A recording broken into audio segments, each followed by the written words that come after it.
This should work, right? Right? Right? Yeah, come on. Oh my god, it's working. Oh my god, it's working. Yay. This should work, right? Right. Okay, hopefully this just works now. Alright, so I have my stream little thing open here, muted, and this is everything I need, I think. So, move this over to here, this over to here. I create your own character. I don't know what any of this means. Sensitive, very psychological, magnetic personality but unstable. Might begin to lose his mind. Extremely intelligent, very bad with people, knows interesting facts, comes up with original ideas. Extremely physical, interacts through his body, gets things done but dumb as a rock. I don't know what any of this means right now. So, the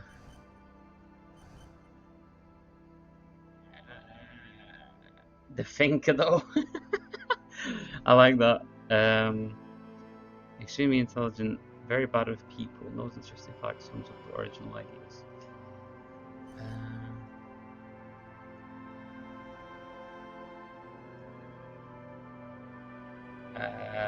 One sec. I thought I linked it in the chat, but I guess I didn't. One sec.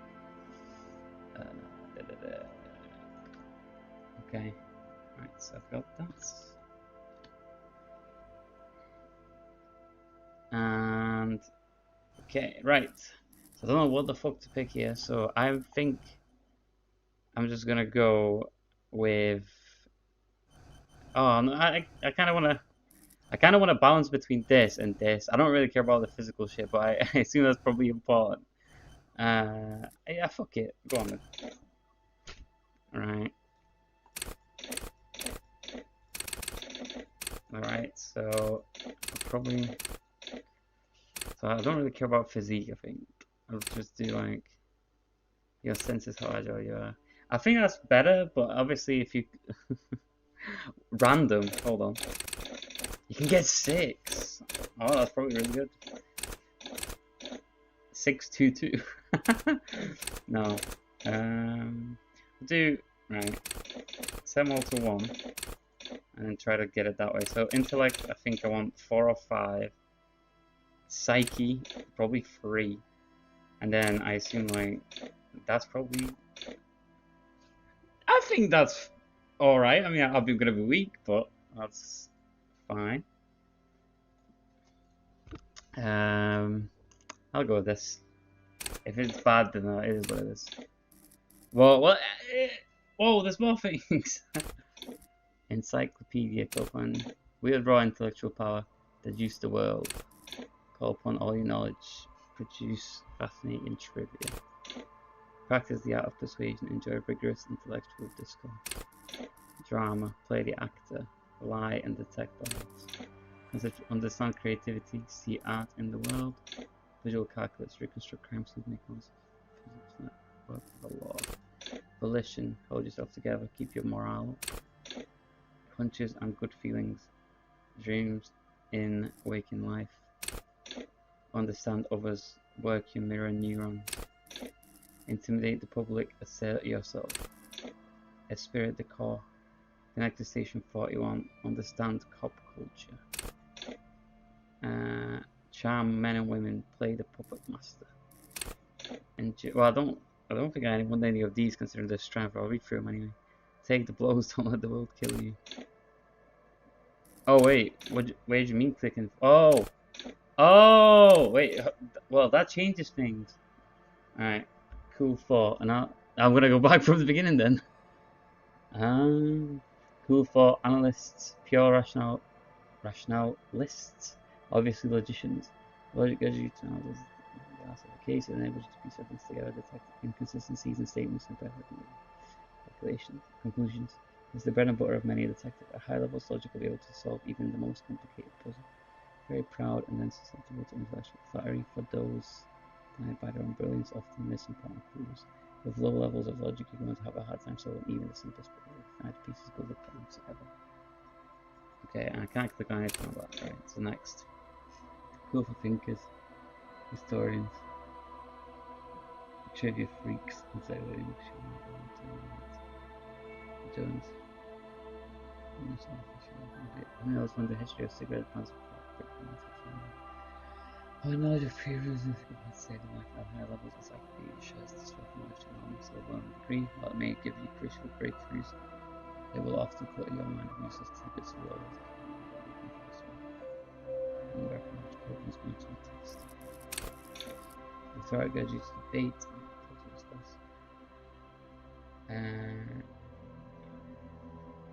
I've seen bits of this, so yeah, I think Volition was the one I seen like on the bit of gameplay that I saw. It was like constantly popping up and things like that. So you are right. I think, but I don't. But just because I don't really know how to play the game, I just know roughly things about it. It's gonna. I would just feel like I'm gonna pick something wrong. I'm gonna go for it anyway, but you know. Rhetoric urges you to debate. You can pick and win enables you to break down arguments of what are really saying. If you spot falsely as soon as you use that, you can do it and leave out the testimony what was against you. Get next into the lead. Impressive political beast. One whose beliefs and control just to save me.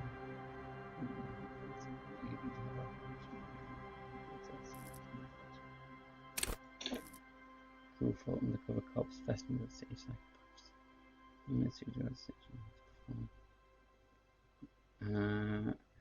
It enables you to lie and confer the most elaborate and wonderful scientific energies. Cigarette and Phobia and deceit, as well as enables you to see what the actors and their false antics. If they lie, you'll know immediately. At high levels, drama may render you an indescribable thespian, more prone to hysterics and bouts of paranoia. The truth is to know that the truth is vanity. However, of drama you can't lie, as others lie. And a cop can't do either, as a cop is going to be lying 6 feet under. I feel like that one's good. I might pick drama. It sounds like a one that it's pretty good for this anyway. Cool for creative psychedelic fanciers, critics. There's a special role most in the world. Another role of art cop journalist. So delve into from Jan Cars, postmodernist Capri. The Revachol's arabesque architectural style. Did and even the concept of hardcore, and then importantly to add your own contribution to these works. At high level,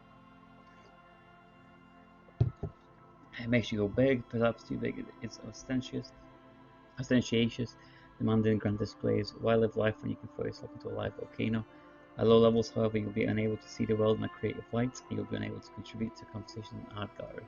Only boring people invited to the dust parties. Forensic scientists, tactical fighters, math-minded people. Visual calculus versus you not only in laws of state.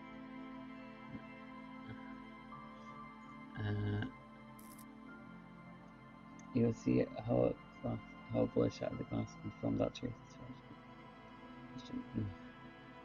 I kind of get that, Matt, but I am trying to be the king of detectives. I'm just gonna get laid out by one punch. We also count so many footprints and eyeglasses and shoe size and designs as the weight, height, gender of one who I was correct this week, so we'll see what we saw somewhere.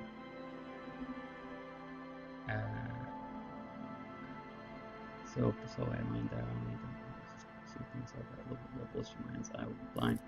Reconstruction crime scenes will be difficult about outside volition, and it urges you to be a good guy to others and to yourself, and it was to resist temptation, be it in a bottle between the legs or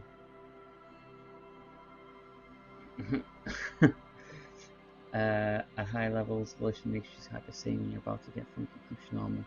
So the other party people are at low levels, however you have little morale about you, you'll be profoundly unstable cop falling apart as soon as you make irreversible mistakes. Inland Empire. Dreamers, paranatural investigators, mental creators. It is the unfiltered wellspring of imagination, emotion, and foreboding. It enables you to go through invisible dimensions of reality, gain an insight into that which you can't see. What's really going? What do these enigmatic riddles mean for the world fate? At high levels in the Inland Empire animates the inanimate, you'll have considered your clothing, that may change the course of the investigation if you're not thrown in the loony bin first. With low inland empire, however, you'll be void of imagination and character. And then how will you shape the cosmos? Empathy. Well, I mean, I assume I know what this does, but I'm just going to quickly read over it. So this makes you an empath-based place. Yeah. High levels really push you in over people's shoes. You'll cry for their sorrows, punch holes for elite darangers, and be an even more unstable cop. With low empathy, however, you'll be an ungainly beast, unable to talk to anyone without upsetting them. Authority. Cool for leaders, experts of psychological warfare, respect junkies. Authority urges you to assert and reassert your dominance over those around you. It enables you to understand the power of animals and groups of folks, know how far you can push a perpetrator, and how to establish control situations. At high level, authority demands respect, even a perceived slight could send you into knee-breaking mode. With low authority, however, you're forever in awkward situations, like when you suffer psychological breakdowns after you yell at teenagers and they laugh at you. A spirit of the core. A spirit of the core is the very spirit of policing the copgeist. It enables you to understand your blue-souled brothers and sisters, not only by picking up subtle signals from your partner, but by witnessing flash sideways scenes as they play out in your policing. At high levels, you'll be the very heart of the police force, not only willing, but you also pick up for your partner. Where it's spirit of the core, you can be flying blind, unable to understand discreet remarks colleagues make in high-stakes situations. Remarks that might just save your life. Okay, suggestion. Nice level 2 D&D spell. Cool for diplomats, charmers, sociopaths. Suggestion urges a soft power approach. People think they want what you want. You've already won. The skill enables you to implant ideas into the minds of others. You can make the citizens like you more. You can make the gangsters turn on each other too. Many crime rings have been broken by just a little dart after all. At high level, suggestion makes you affable to Mr. Affable to everyone and more resistant to charms in turn. But all that schmoozing and oozing charm will make you slimy, and you'll know it even if no one else does. With low levels of suggestion, though, you'll have difficulty getting any kind of rapport with others. You'll be alone both during the day and at night. Right, let's go for the physical ones now. Endurance. Fighters who can take a hit. Well, I mean, I'm going to be bad at all of these, so endurance is your metabolism and circulatory system. It improves your health. One of the 2 health pools in the game enables you to survive being a cop. Who cares if you can't aim a gun if you can take a few bullets? So why be afraid of drugs that hurt you? Your health if you're a very, very healthy man. At high levels, endurance enables you to take a few knocks to the head, enjoy a great quantity of drugs, and shake off a few cardiac arrests. Oh shit, maybe I fucked up by going for the last one. Alright, well, whatever.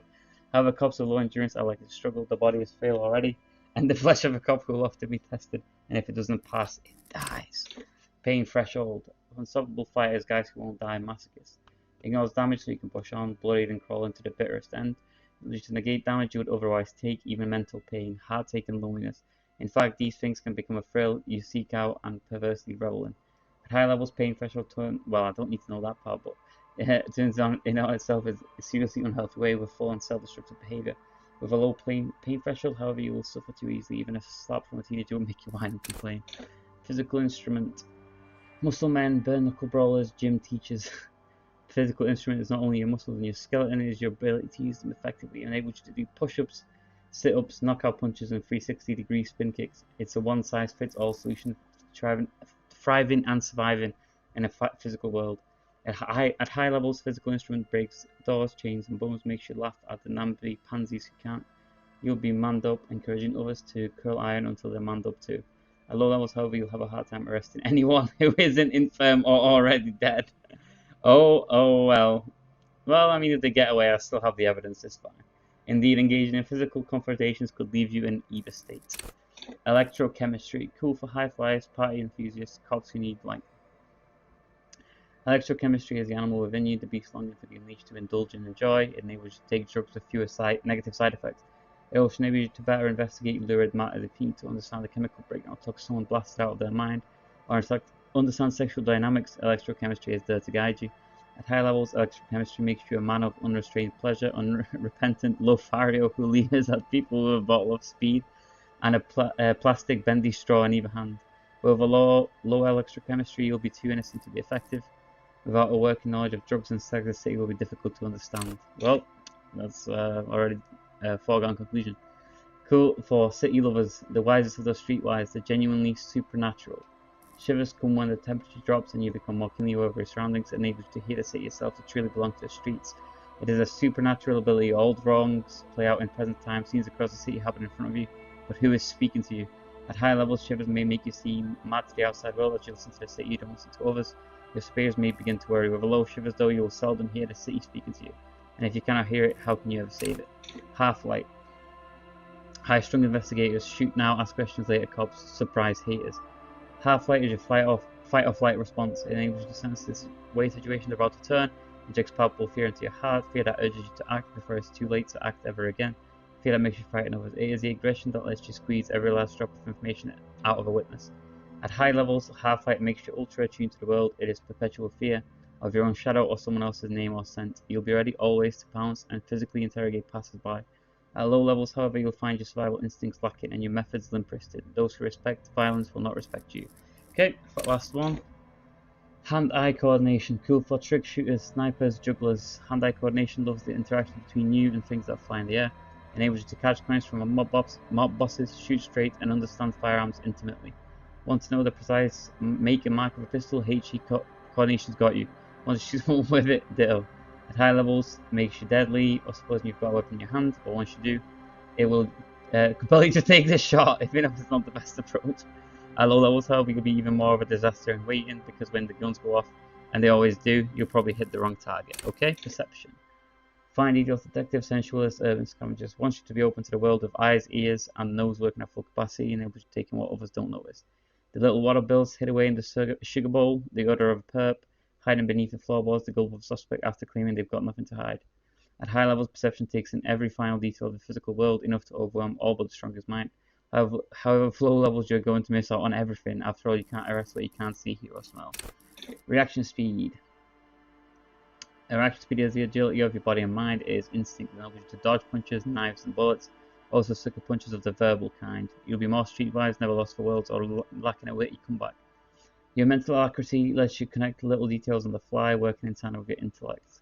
At high levels, reaction speed makes your twitch reflex frequency good. However, when your body acts before your mind, innocent situations can turn bad fast. You're high-strung, overly alert. At low levels, though, you won't be the one shooting first, which probably means you won't be shooting at all. I don't even know how you pronounce it. Savoir-faire? I don't know. It's French. Urges you to be better than you are. It urges you to be a disco. Stood by others in Samaritan boxing style and tumble out the back with unexpected acrobatics. It urges you to move with silent footsteps, to groove to a good beat, and to lift useful evidence off purse without them noticing. Which makes you a cooler cop whose athletic flair will certainly impress the citizenry. At high levels, will make you the king of cool, which is much to say the most stylish douchebag in Revachol. Nobody will see you until you're ready to be seen, and then they'll get the full treatment, whether they want it or not. At low levels, however, you'll be bumbling, feckless cop, unable to catch a pair of keys thrown by a pan without losing an eye. Interfacing.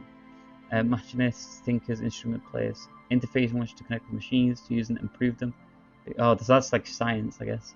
Enables you to understand interactions with machines, be that how to repair the motor of a Kinema motor carriage, how to analyze the way a suspect used a pen, or how to refigure electrical circuits. It even lets you steal keys off a keyring without being noticed. At high levels, interfacing will isolate you from society. Why bother when you can talk to machines? And why bother with things like money when you can just pocket the display sandwich? At low levels, however, you will have a crucial part of the world cut off from you. People use machines to commit crimes all the time. If you can't understand how a crime was accomplished, how can you solve it? Finally, composure. Card players, military fetishists, cool people. Composure wants you to not crack, or at least it wants you not to crack in front of other people. It enables you to put up a strong front. It keeps your emotions hidden from the world and helps you to read the body language of others. It sends the cracks in their own composure, as well as it keeps you looking good while you do it. You'll rock that disco outfit a lot more if you don't slouch. At high levels, composure makes you tuck your gut in and maintain a stern expression. Even lying in bed late night when no one else can see you, you'll have to keep it up. You'll never be able to stop. With low composure though, you'll always be the first to crack. Every cop's got a point when all that fear and rage comes spilling out, and the ones who unleash it don't stay on the force much longer. Perhaps worse still, you won't even make the ranks of fashion police.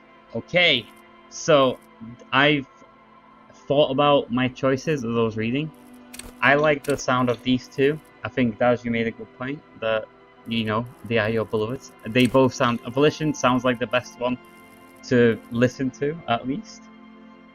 I think it's going to be useful. Visual Calculus, I'll throw in the ring. But it's going to be such a high level that, well, we'll see. I'll probably just get lost in thought or whatever. And Drama was the other one. So what I'm going to do is I'm going to roll a d4.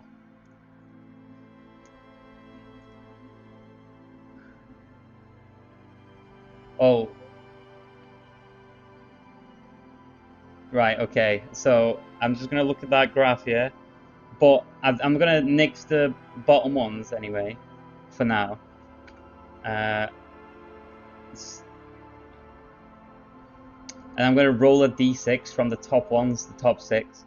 So logic is 1, encyclopedia is 2, visual calculus is 3, volition is 4, inland empire is 5, and empathy is 6. So roll d6. Oh, it's 3. Oh, it rolled 3 for 2 for me, but it was 3 first anyway. So what's 3? 3 is 3 is visual calculus. So yeah, there you go. Let's pick that one first then. So next, visual calculus. Oh wait. Oh, you can only pick one. Yeah, that's fine. Yeah, we'll do calculus. Right, we're in! Finally! No technical problems anymore. The fears are at home in the mirror. It is their address. Even the clearest water, if deep enough, can drown. Begin. There is nothing. Only warm primordial blackness. Your conscious ferments in it. No larger than a single grain of malt. You ever,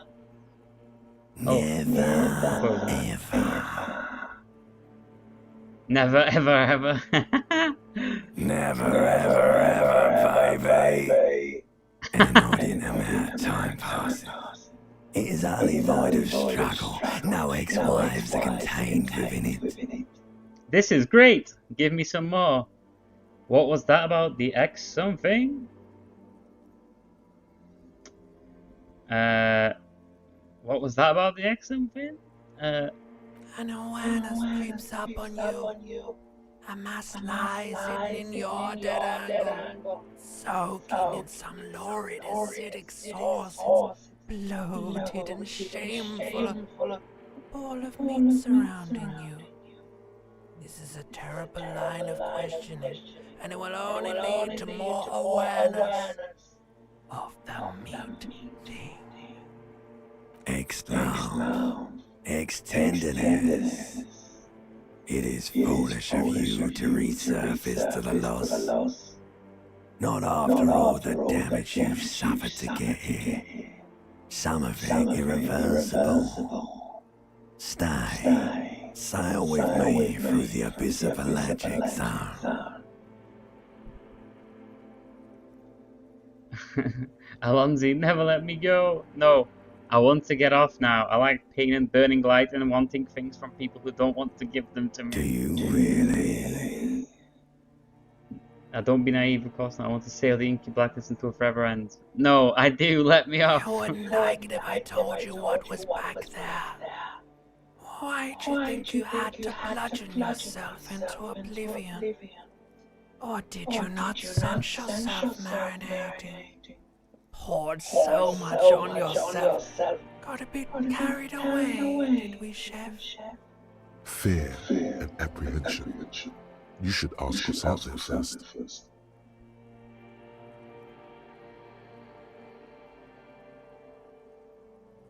There's this giant ball there. An evil apes. An evil apes juking it out on the ball. You're one of them. It's basically all just evil apes juking it out on a giant ball. How small are the apes? How big is the ball? These are important questions, alright? First You can't one. even make out it's a ball when you're joking it out. It's that large, infinitesimally small. Vying for resources is just a stupid expression you picked up somewhere. The part of the presentation you want to take home with you is this. You have to beat the other evil apes in the face. Or you lose.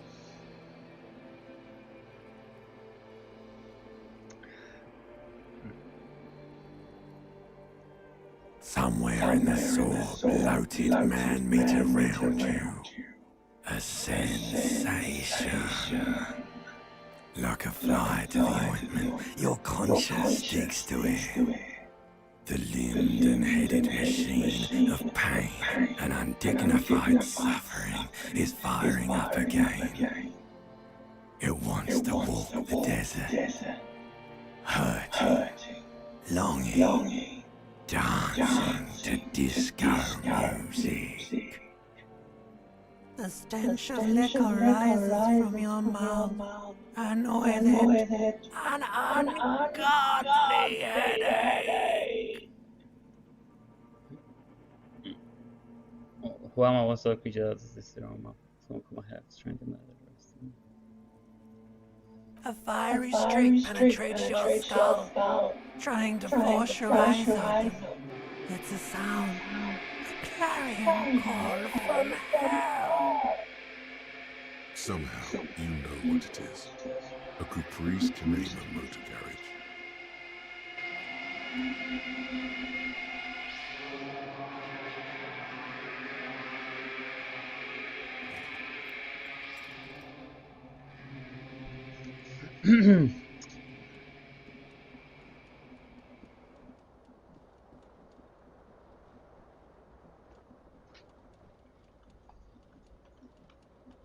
Or is it point and click, or is it WSAD? Or is it both? Oh, it's both. Okay, fine. This magnum-sized bottle of Commodore Red is empty.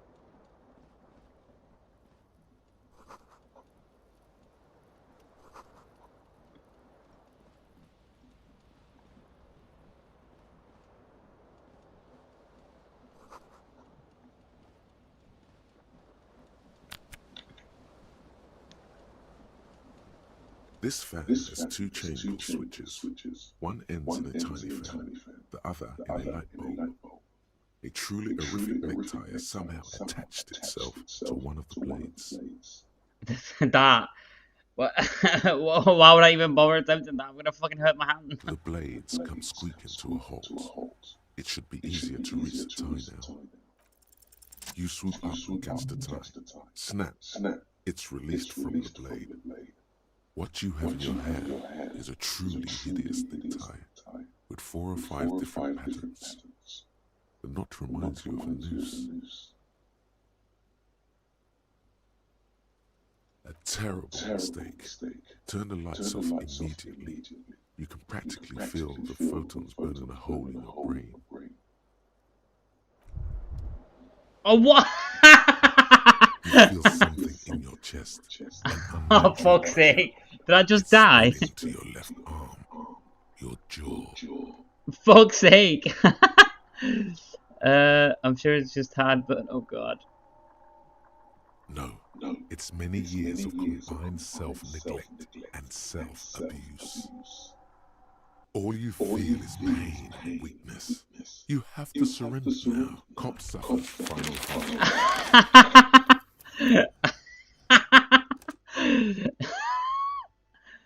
Wow, completed the game. That was quick.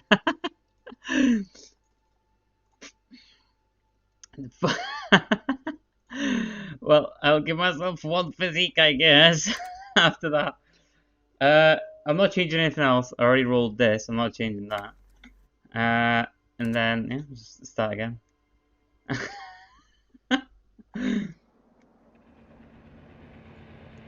That the 1 HP could not have gone worse. Right, I can skip through this dialogue at least. Never annoyed man. An awareness creeps. Explode. Do you really? You would. Fear and apprehension. There's this giant in vying for resources. Somewhere, like a fly to the ointment. The stench of liquor rises from your mouth. A fire. Somehow, you know what it is. Alright.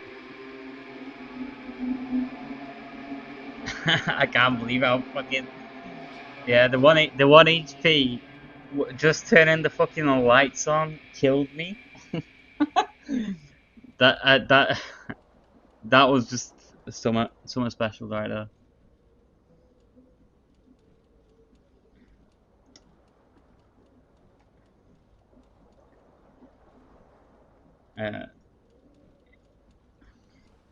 Alright, so I think I have to just do all this again, right? So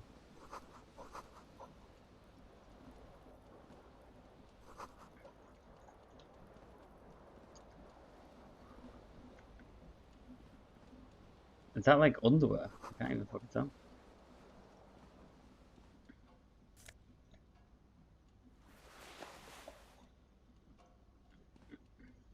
A mirror hangs above a bent and broken sink. In a fierce discharge of masculine energy, someone has ripped half the faucet off. Was this not the same Elo that founds empires and lays waste to cities? Virile, uncaring towards the little things? Probably not, no. Hot water sprays from the faucet's base, and steam covers the mirror. You cannot see yourself, just a vague impression of a man. Suddenly, you realize you have no memory of the face that awaits you there, underneath the soft vapor. That see, right. I'm gonna go for it. I'm gonna wipe the mirror, but I feel like it's gonna damage my As psyche. you slowly reach your hand towards the surface of the mirror, abort. You clearly have not thought this through. You won't like what you see there, and you will never unbecome it.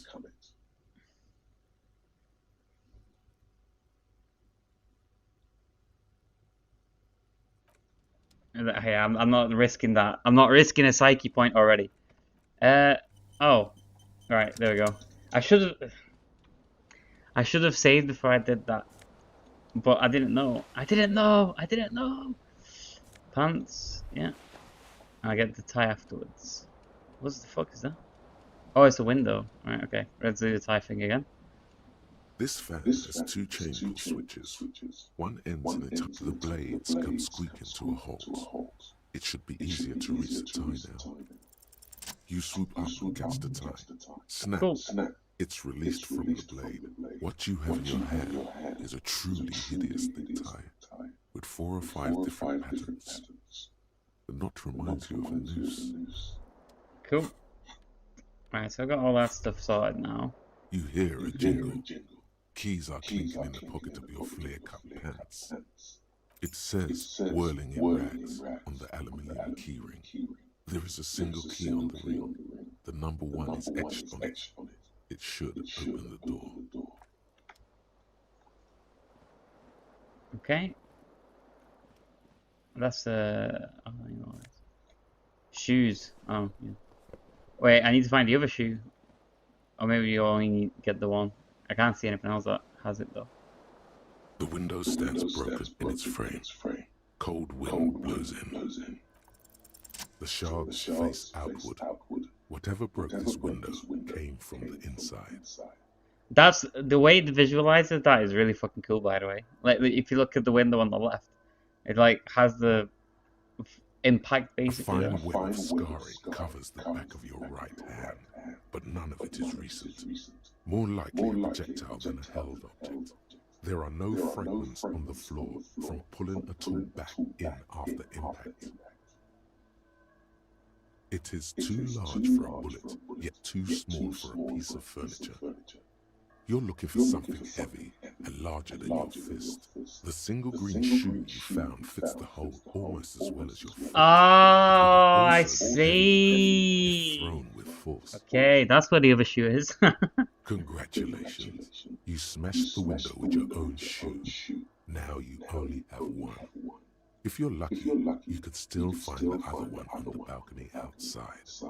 The door to it should be outside your room. Right. I should go and get that shoe. Cool wind gushes in. Your toes curl up from the cold. Okay.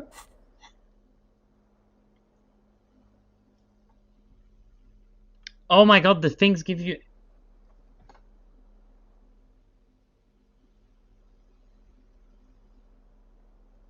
Alright. Electrochemistry. So, oh, the trousers give you -1 to that. What -1 to suggestion as well? Okay, that's interesting. I need to get some Hawaiian shirts or something. I hope this is the balcony door. Yeah, okay, I can't do anything about it. So it's got to be down here then.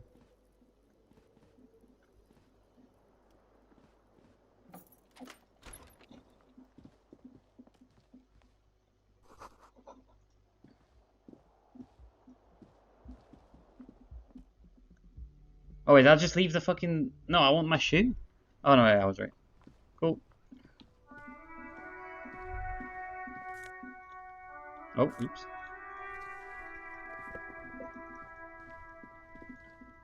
There they were, two identical shoes, both copiously green and indiscriminately snakeskin, reunited on your feet, like two baby crocodiles. Good, they're balanced, comfy. Feels like the only good thing about you right now, truth be told.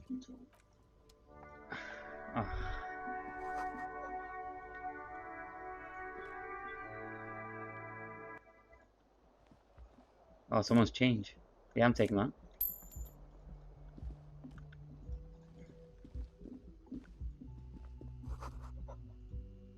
Hello, officer. The young woman raises a cigarette to her lips. A silver jumpsuit falls off her like scout armor, sparkling. This is the sparkle of too many nights out on the city. No. Then why did you call me an Because officer? you're a police officer. Goddamn right, I'm a policeman, and don't you forget it. I'm not. Unless you've been shooting us all this time. You've been here for 3 days. On official police business, no less. Couldn't say. In truth, so far, mostly drinking. You have no doubt about the drinking. But do you strike yourself as a tight-lipped drunk? She must have heard something. 17. I don't think that's happening. I don't know where I am or who I am or what a copper's getaway is, but I know what one sounds like. I don't remember being a cop or anything else. Who in the right mind would let me be an officer of the law? Try the expression on her. I know you want her physically. No, I don't want to do that. But Could it be because of the drinking? well, I can't use that last one.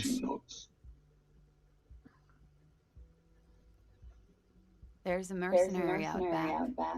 He's been hanged. The body has been there for a week now. The locals probably got tired of it and called the cops. I didn't mean to overwhelm you with information. You seem a bit lost, officer. Don't be so harsh on yourself. They let almost anyone be a police officer. Well, I'm not, like I said, I'm not picking that last option. No, you know what, that's... Oh, I can't quick save during this. No, I'm not doing it. Obviously, I'm not fucking doing it. I'm just gonna fail it anyway. The words have already left your mouth. I want to fuck with you. What was that? That's not even how words are used. What did you Nah. say? Come on. Say it again. Come No. on, man. Pretty, please. One more time. Goddamn right you did. You crazy asshole, you. What kind of cop are you? I'm a cop of the apocalypse. Superstar cops. I can no longer deny it. I'm sorry. I don't know why I said that. You're pretty. I'm sorry. I'm the sorry cop. I'm not sure I'm a cop at all. I shouldn't remember being one. I think I might have lied. I'm sorry. I don't know why I said that. You're pretty. I'm sorry. I'm the sorry cop. I like that. Don't be. It was funny. And anyway, who gives a shit? Who gives a shit about any of it? So what if you can't go grading pussy anymore? There are other things in life more meaningful, more fitting for a man your age. This is Fata Morgana. One thing though. It's gonna suck for you later when you have to interrogate me. Fuck me. And for the record, no, I didn't do it.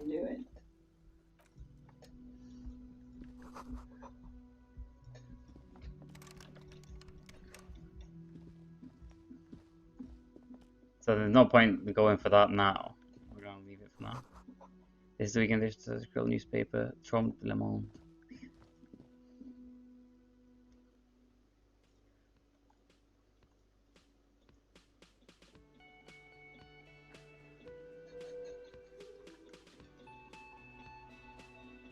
Well, I have to look around at everything. I already see Kim.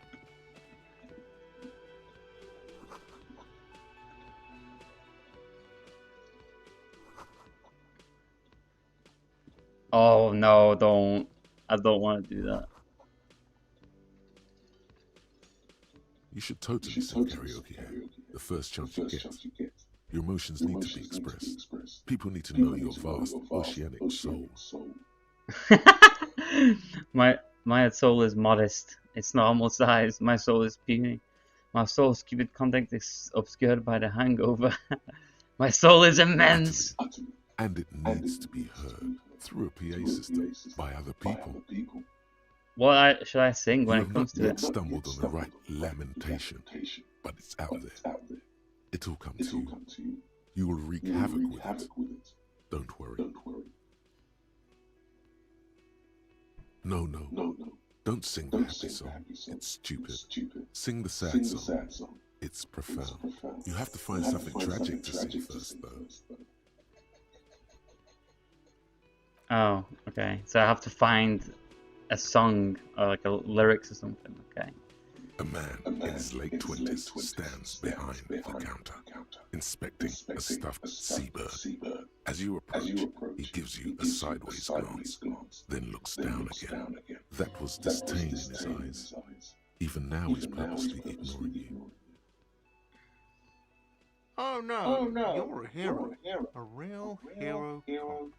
Could the massive property damage upstairs have anything to do with this? Yes, you are. A real decorated hero. What did you not do? First you took the body down, then you solved the murder, then you didn't trash my hostel room. Maybe you even negotiated the strike. No, you see, actually, you didn't. You haven't done anything even remotely useful since you got here. No, I haven't seen you around. I'm not always here. A competent work of taxidermy. The white and brown seabird lies among piles of coasters and drying mugs. One of its wings broken. The man is trying to mend it. Looks like the bird was ripped off the shield that was used to mount it, most likely on a wall. This is the Great Skua. The seabird is the symbol for the discovery of the Insulindian Isola, the part of the world you are in right now. Something about it makes you feel bitter.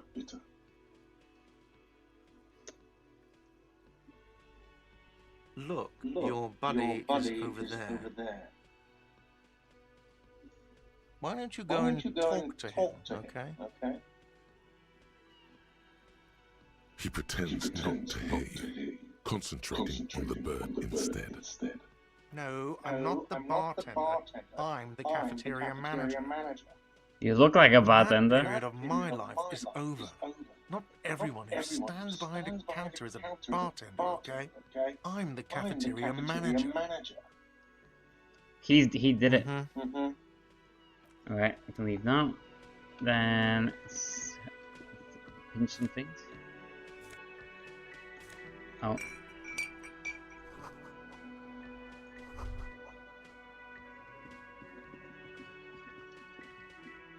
Oh. Someone is working. Okay. Hold on. Before I speak to him, I need to check if there's anything else. Summer door close to the winter. Okay. Alright, let's go. Well, I'm guessing that's going to be closed. Hold it.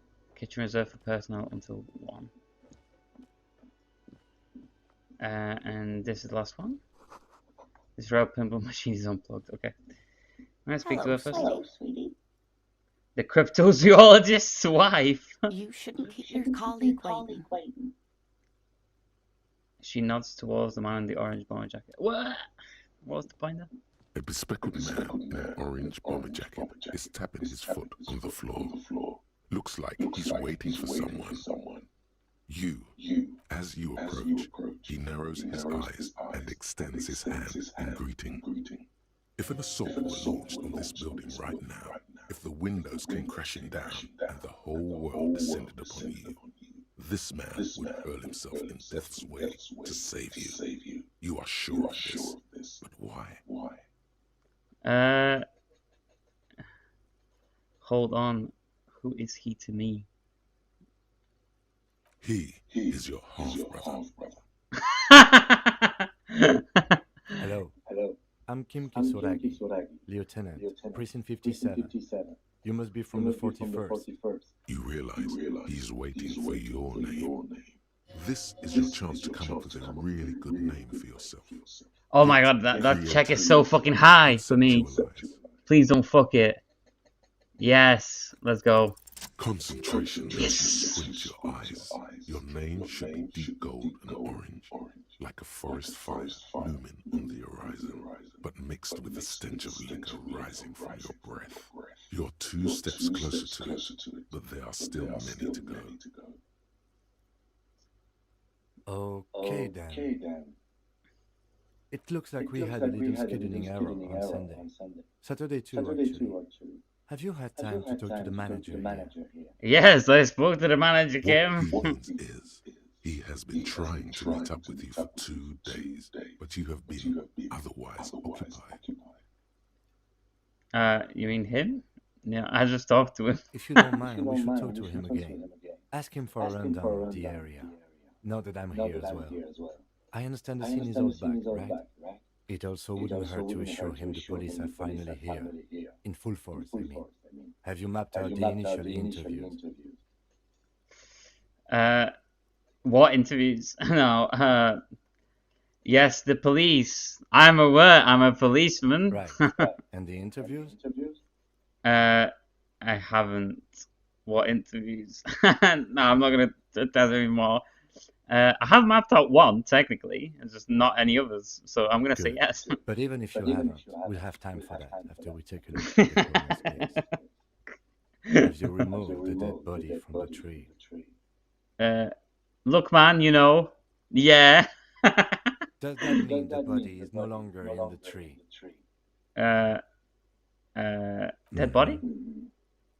I don't like dead bodies. Sure. But did you take it down from the tree? No. So the body is still in the tree. This is the first time you detect a weariness in the lieutenant's voice. It is obvious you would have preferred for the body to no longer be in the tree. Aww. Where it has been hanging for 7 days straight. We should go there as soon as we are done talking to the owner. We all feel that way sometimes. There is no such thing as a police officer, I'm afraid. What remains is that there is a dead body in the tree. Someone has to figure out who put it there. If we don't, no one else will. And then, soon after, dead bodies would be dangling from all the trees. But first, we have to take it down. But how can you be so sure I'm from the police? But I mean, that's just basically similar to the first one, so that's not really. But I can't remember anything. I can see you drank last night and the night before, and that you are still drunk now. But I have seen officers go through worse, much worse. If you need something for your headache, there is a general store nearby. But as I say, the dead body should be our number one concern. Talk to the manager. Then we go out back and take the body down. I was sent here to meet a detective from Precinct 41. You have the insignia of the Citizens Militia on your sleeve and on your back. I suppose you could be impersonating him. You could have gotten the insignia from the black market or forged it. But for now, I'm going to set those possibilities aside. I'm not from the Inspectorate General. Inspectorate General means Internal Affairs. What he's saying is he's not from the Rat Squad and isn't supposed to suspect such things. Yes, but I'm not them. I'm from criminal investigation. Yes. They are not just white rectangles. They bear a halogen watermark with the letters This RC is white and a rectangle, pattern bro. resembling the street What else grid can of you say? Ravachol West. I would ask you to step into the headlights of my motor. I will be car. inspecting But the body, again, by the way. it's none I'm of my not getting concern. that I achievement. just need you to do your job. You mean you don't have a badge? Oh, if you didn't have your badge, then that would be very bad. You would need to report it on my shortwave. But since you do have it, we can go straight to the task at hand. After you, officer. Lieutenant Kitsuragi is now in your party. You can talk to him whenever by interacting with him. Oh yeah, okay. Alright, so let's do this first. A woman's hand wrote yesterday's menu. Today's starts in a man's handwriting. Okay. The man with the unimpressive beard notices you approaching. He drops the ledger he was holding and turns to the lieutenant. Mr. Gart, right? You run this place. Yes. I am Kim Kitsuragi from Precinct 57. This is an inter-district investigation, so joining me from Precinct 41. I'm currently in between names. The harbinger of ruin. What is gold and orange like a forest fire but smells like liquor? I'm currently in between names. I like that one the best because it's the most snarky. Fantastic. It's like when you've left your band but you haven't said a solo artist name yet. Kim is about to say something. Let him. Oh, go on then, Right. Kim. Now, I know it took us a while to arrive at the scene. It also took you a while to call us and report the dead body. It was you who placed the call, yes? No, I only just got here. It was probably Sylvie who called you. She usually works the bar here. I'm only temporarily taking over her duties. Do you have her number? As a matter of fact, I do. You said you just got here. From where? Are you a local? What, of Martinez? No, I live in Jamrock. I only sometimes come here to keep an eye on the place. This is just one of the many cafeterias I manage. But you still know your way around, yes? In case we need directions. Yes, I know where some things are, but as I said, I don't live here. I just used to work here, and I'm not going to start working here again, if that's what you think. I didn't imply that. Detective. He probably means this is where you step in and ask your questions. Right then, questions. I got this. Who, me? No, I'm good. Right then, questions. I His got face expresses profound doubt in your having this. Ask him about the body's location before asking if he killed him. People give up information in the more innocuous questions, which you can later use in the more sinister ones, not vice versa. Where exactly is the body? Behind this building, there's a courtyard. They hoisted him up on a tree there. That's easy. See that door there? First you exit through that. Then to your right, you should see a big hole in the fence. A really big one. You can get to the courtyard through there. No need for the keys. The hole is big enough for the Franco-Nigerian cavalry to fit through. I don't know who killed him. I'm not the police. That's your job. You did it! This is it. He said they hoisted him up on a tree. Who is this they, if he doesn't know?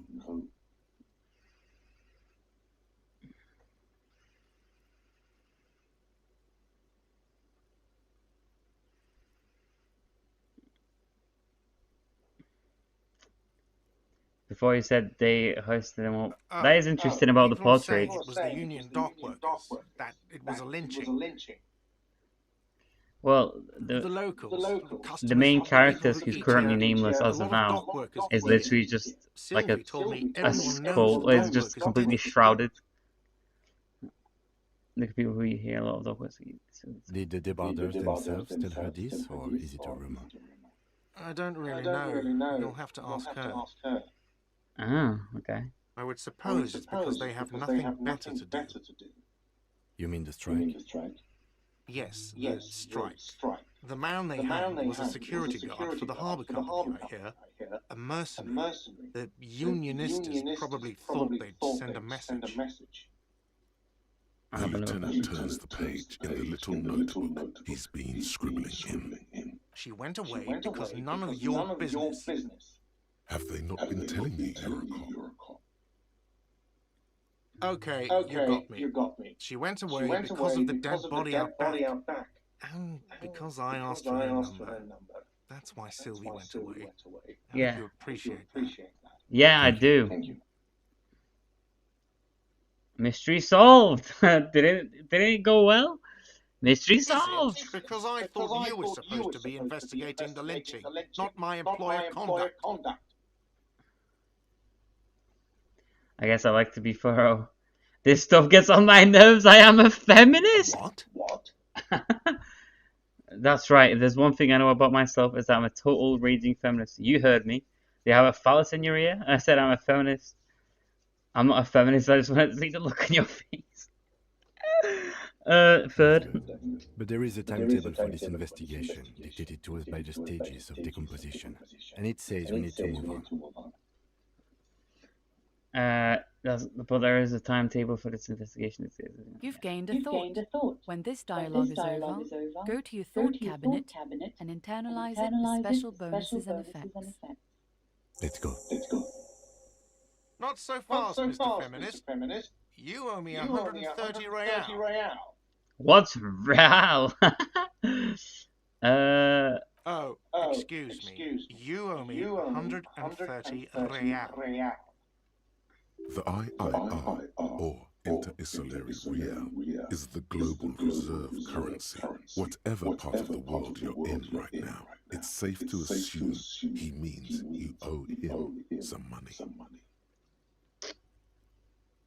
By real? Do you mean some form of street cred? No, you don't owe me street cred. You owe me money. You owe this establishment 130 real. What do I owe this place for? But what exactly is money? You're under arrest.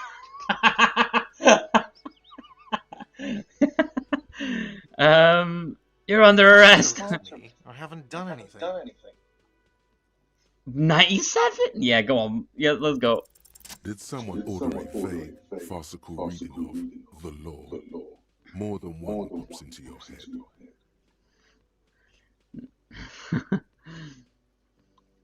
I wonder what you have admitted sexual crimes. You will be taken to sex prison. I wonder what Sylvia has to say about that. Refusal to aid in the first order of the peace. You're impeding me from carrying out a murder investigation with your inane request for money. It's not inane. You owe me money. It is cruel of you. A man has been killed. File a request. Oh, Kim! We need to work now. Kim! Yo! I didn't even ask him to do that. Okay, you'll only have to pay for the window and the drinks. That's 70. I'll get the rest from your stupid station. I have no memory of drinking them. I am not paying for the drinks. I won't pay for the window. Someone else did it. I won't pay for the window. Fine, I'll take it off the bill. You want to sleep in a post-apocalyptic shithole? Go ahead. But I'm not giving you another room. Goodbye and thank you for your cooperation. You still owe me 30 for the drinks. If you don't have it by tonight, I'm not letting you back up there. That's enough now, sir. Good day. By the way, where is home? The address is coming up blank, and this place sure isn't it. But you've been at this hostel cafeteria for only 3 nights. Where were you before? You had to be somewhere. Why did you say that? These are just snaps as fired. It doesn't mean anything. The name must have some meaning for me. Lieutenant Kitsuragi, do you know a place called Marble Hill? No. But isn't that an expression, not a place? A saying. Up on Marvel Hill, a great high place. One that is impossible to climb back to. That doesn't sound like somewhere you can stay if you run out of money. You can try. Run some addresses in your head when you get the time. Maybe a street or an apartment will appear. Can I help you? Yes. Have you got it? For the drinks? 30 real. Like what? I was really enjoying talking about the money you owe me. Absolutely out. Absolutely In the question. First we find your body is ready, sire. Right, okay, so I can leave that for now. Yes?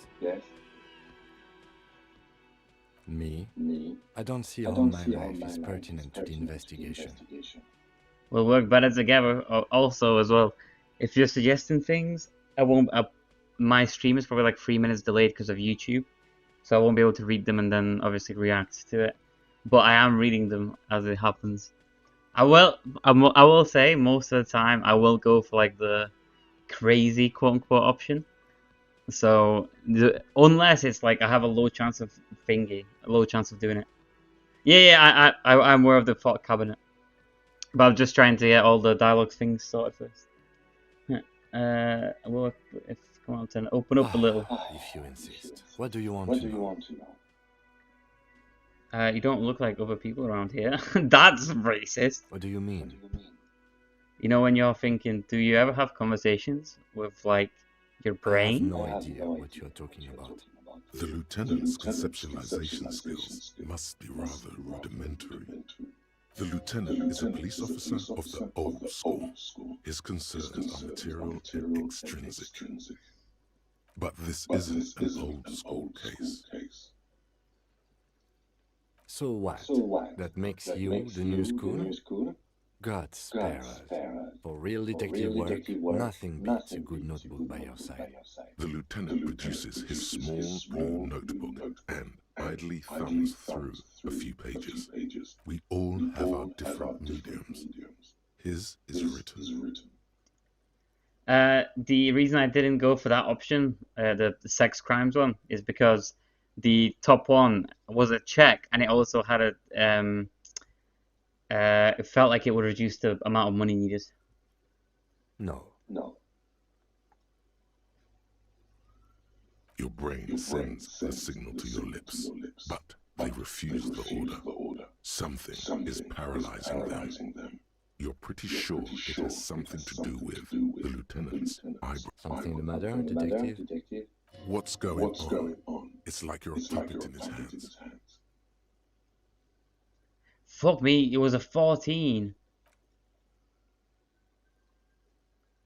The lieutenant relaxes his eyebrow, and you see. Fuck me, he has a control of yourself. 14 check to beat it. Damn. That's correct. You feel a slight urge to put the lieutenant down for this, but you can't quite muster enough testosterone. Are they? They are mostly just cumbersome. You could use a good, normal. And his. yourself. What do you mean? Authority. Look at the physical instrument as well. You don't look like other people around That's here. because I'm half Seolite, or quarter. My father's father was from Seoul, so was my grandmother, but from my mother's side.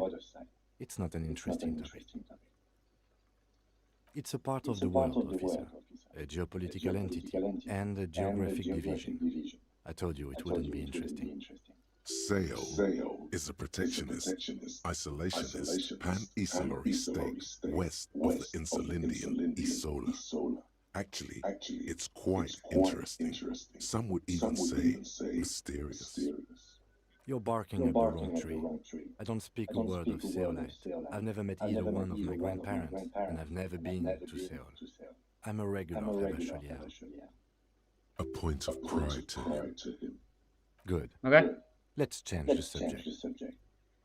You seem to be following me. That's the schizo one. I'm going to leave that one till the end. What do you want to know? Maybe you can tell me what you do know to help me narrow it down a bit. Then you are not that far behind, actually. Do you want me to brief you?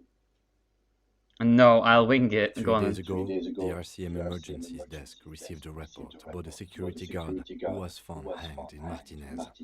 An anonymous caller said there was a dead body behind the Whirling in Rags hostel cafeteria. The cadaver had been there for 4 days. No one had come to investigate. During that time, the victim had been stripped of his belongings. The caller did not identify him, but used the word lynching. There is an ongoing labor dispute between the local dock workers and the logistics company Wild Pines. I was told we should approach the death as part of this dispute. A security guard or worker of some sort, hired by Wild Pines. This was just hearsay from Martinez, of course. We need to find out the truth. They didn't identify themselves in any way. The tone was muffled using a device of some sort. The desk could identify neither the caller's age nor sex. There's a strong prejudice against involving the RCM in what's seen as union matters. The dock workers' union is the de facto police in Martinez. Now it appears they've started executing too. We cannot allow that. That's us, the Revachol Citizens Militia. We're the police in this city. The RCM, or the Revachol Citizen Militia, is the police force you and him are part of. A self-organized peace corps of the occupied city of Revachol. The RCM operates within a legal twilight, yet its authority is rarely questioned. It's super useful to know this. Our job here is to find the killer? That's right. Whoa! Secret task complete! Nice! If we're from the, why are we on the same I'm afraid case? you and I are pawns in a pissing competition. You don't know. I assumed you were in. It's just stupidity. We shouldn't waste any more time on it. If you want my take, ask me after we've inspected the victim. Later. Was there anything else you wanted to know about the case? You mean like a brief? Do you want me to brief you? There's no reason to wing anything. 3 days ago, during that time, the victim had it's been just the same stripped of his thing. belongings. Okay. Yeah. Was there anything else? No. It's not a particularly mysterious case. The deceased is a security guard for a corporation involved in a labor dispute. It doesn't take a DeLorean polymath to put the pieces together. I just don't see the case getting more mysterious than that. Something supernatural. I can assure you nothing like that will happen. Do you know why not? Because it's impossible. I know that. Still, I like that one. Yeah, I'm gonna go for that. Yes, because it's not part of reality. So desperately mundane. You need to fuck this case up. There's something the lieutenant isn't seeing.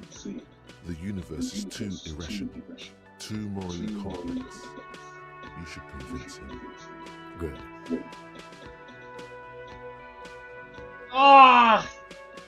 I wish I could fucking save scum this. I would love to get the 14 here. Go on then. Only banal things strike you. At the core, a very banal person with a very small soul. One you should be ashamed of. What? It's no wonder the soft one doesn't want it back. It was right to abandon you. I fucking lost HP. Well, psyche HP. Fuck. I think you should know that I can't remember anything. Yeah, I'll go for that one. He just arches his brow. He's having trouble processing it, believing it even. Have you tried concentrating on something other than your personal affairs? There is a sudden, harsh edge to his voice, like he's tired of hearing about your personal affairs. What's wrong with personal affairs? Well, Fine. We should get through this day first. Off hours begin at 9 p.m. If you're still having trouble then, I can give you an orientation. Focus on other people's struggles, not your own. That is a relief. The moment passes. there's no point doing that one again because I already did it. So, schizo option for the final one. Excuse me? What if I want to work this case alone? Beat it! You're cramping my style. Nothing, just an observation. You have a distinctive way of walking. If I were to walk in front of you, we would surely collide.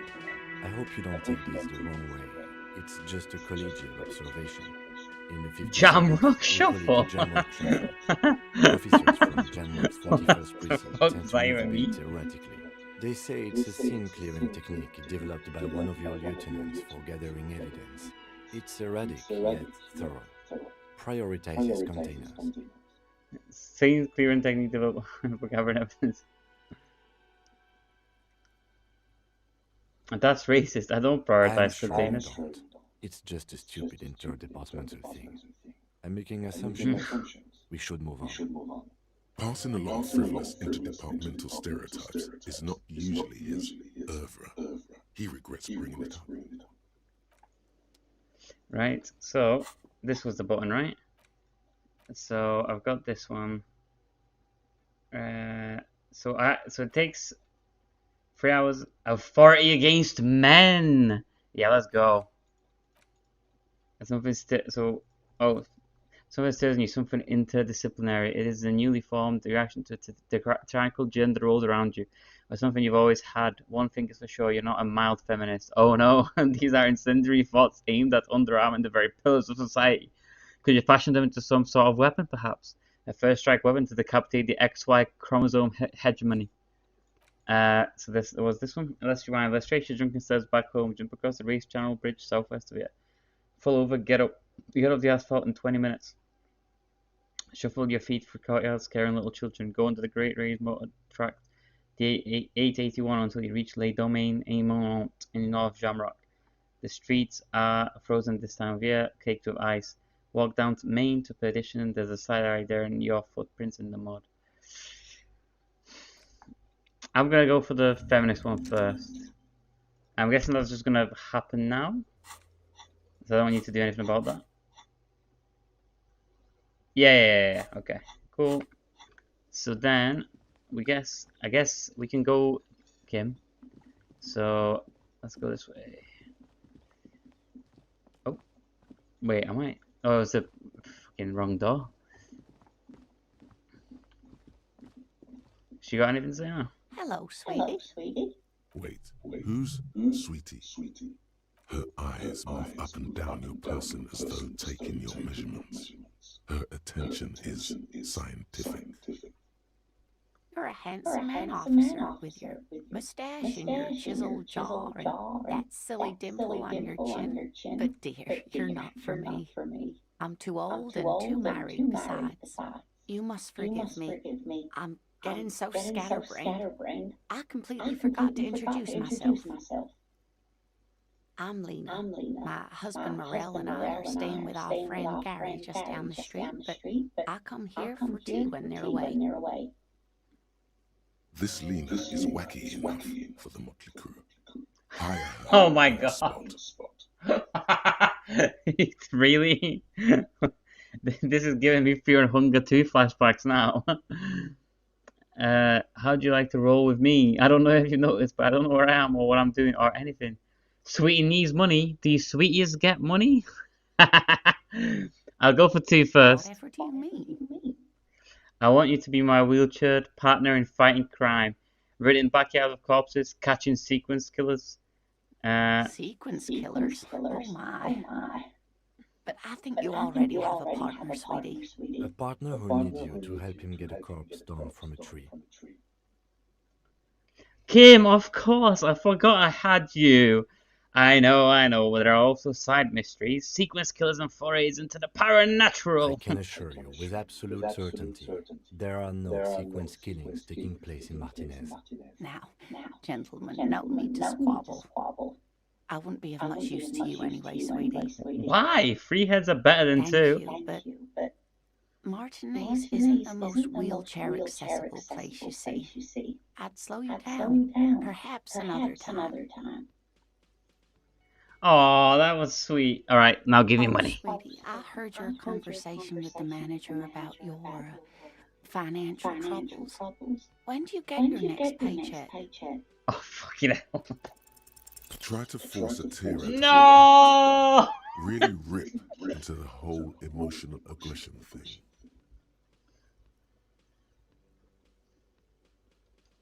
I'm going to die on the street, aren't I? Fucking shit, it's all over for me. Of course, I shouldn't have asked you. Stupid me. Officer, get a hold of yourself, please. Sweetie, I'm sorry, but I think you need more help than I can give you. I'm gonna fucking die again. By the way, I'm losing my psyche. Oh no, I'm so sorry. I don't have money for you. If there's anything else I can do for you, just ask. Yes, dear. I'm a paraplegic. A paraplegic is someone with limited or no ability to use the lower half of their body.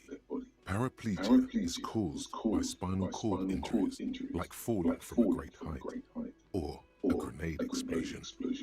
There's something inspired about a woman on the front line leading helpless unit of men. I'm sorry it was rude to me. That's quite all right. I'm used to people asking questions. I know they're thinking about it anyway. Yes, officer. You look rather dazed. Like a stunned fox. But surely things can't be that bad.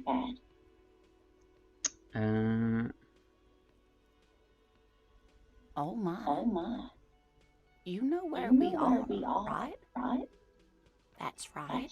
And where is the Whirling in Rags cafeteria itself located? We're in the city of Revshol, dear. How would I even begin to tell you? Revshol is the most beautiful city in the world. We're fortunate to be here, you and I. I haven't seen very many other cities personally, but everyone says so. Revshol is a rare jewel. This city used to rule the world, though it has seen better days. Oh my god. Speaking of history, you know what year it is? Yes? That's right, dear. How splendid. Here, take this pen. Knowledge should always be rewarded. Her relief is palpable. She was getting pretty worried about you there, but now she relaxes her shoulders. I can tell that this is taxing for you, so I'll just ask one more question. What regime are we living under? What mode of government? Well, fuck me. This is oh my god. These choices are fucking mad already. Some kind of democracy, maybe? I'd like to think it's a dictatorship of the proletariat, but something tells me it's not. At least the fierce warriors who traverse the plains on steeds, civilization cowers before us. We are governed by intelligent machines that perform calculations to determine the freest market. Everyone hustles and grinds like a badass visionary. Radios are being used to control people's minds and stores a perception of reality, concealing our true masters. Foreigners and women. Cop, we are living under the cop regime. At least I like the third one. No, nothing like that, dear. Revishol is a zone of control, led by an alliance of foreign powers called the Coalition. We have almost no government of our own, and certainly not one who's horseback. I don't even know what to say. I'm so disappointed. It is quite disappointing, yes. A lot of people would like some form of representation. There's talk, but for now, the RCM is all we've got. Oh dear, this is troubling. You really ought to know that, being one yourself. There aren't any cops in Revishol, not in the traditional sense. The status of law enforcement has been a complicated matter since the revolution. But we should stop for today, sweetie. You look like you need a break. Besides, I'm not the best person to explain the big things to anyone. She's scared now. She's realized you really are brain damaged.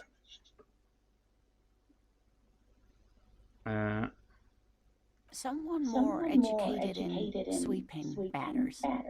Maybe you should ask. No. I'm not an encyclopedia. I won't be a guide either. I'm a detective. Of course. Then I don't know. Someone rich, maybe? Wealthy people are educated. Though I don't know where you would find a wealthy person in Martinez. Of course, dear. Good luck with your case. Oh my god, there's a lot of things here. Well, I'm not gonna look for these because I kind of already know what's going on. So, right, how's this? Kind green apple pen. Seems to be meditating. I think that's the only thing I've got. So, and I just want to save. I'm gonna fucking die otherwise.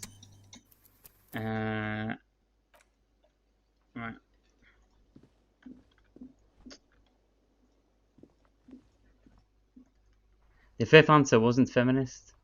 It was literally anti-feminist. There was no point in picking it if that's what I'm going for. There are bottles inside. You could pick them up if you had a bag. This Post-Lavantorier mail collection box has been heavily vandalized with graffito. A closer inspection reveals 2 bullet holes in the front.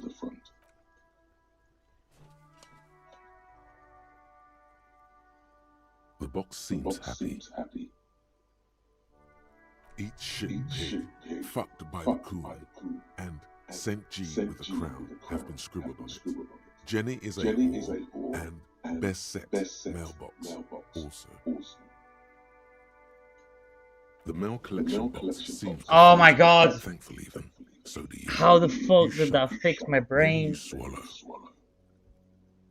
Anyway, let's kick it. Oh, well that was a mistake. There is a hollow ring as you kick the box. It sounds like it's mostly empty. Your toe hurts now. Your toe has suffered damage. It hurts. Cool. You really showed that mail collection box. So He does not actually think it's cool. If anything, the lieutenant feels sorry for the poor box. He's leaning in to inspect the layers of graffito that deface it. I don't. Let's go. Well, I mean, I might as well heal. Oh.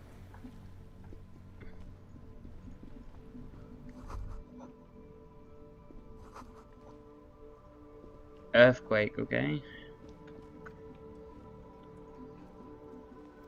The worn and beaten wooden planks of the bench do not look overly comforting.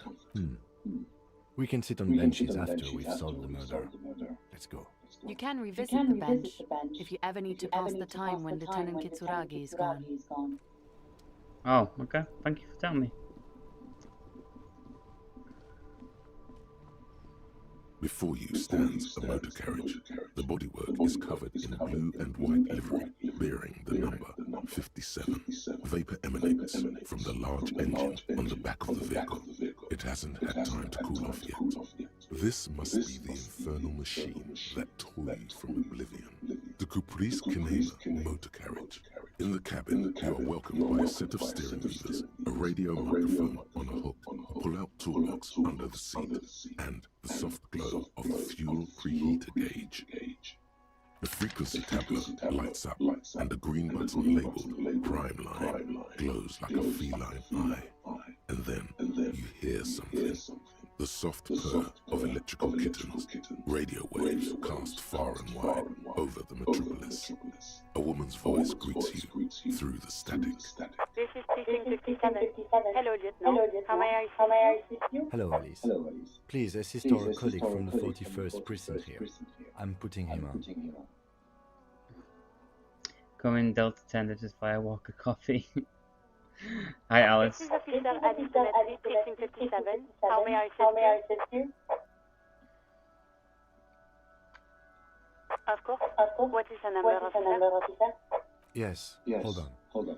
Her number is 005 1944 298. Receive. Hold on, officer.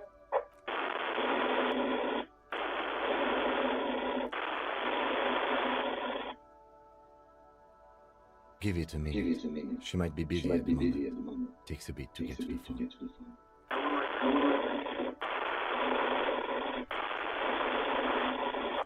Officer, I have Sylvie Malaika on the line for you.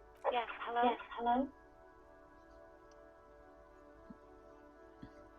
I believe we met before. It's me, Detective Llewellyn in rags. This is the police calling. I have some questions for you about your last days at work. Oh, right. Hello, officer. What can I do for you? No, not me. Do you know who made that call, but why didn't you call in at the cause behind your workplace, buddy? Well, of course it bothers me. But I thought you already knew about the court. No one calls the police. The union would get angry. You know. What the union says goes. People listen to them and they take care of their own, just like everyone here. Okay. And maybe something else you could tell. Kim first. Legally, no. In reality, yes. Martinez is de facto policed by the Dock Workers Union. Words are not necessary to feel the lieutenant's discontent for the situation.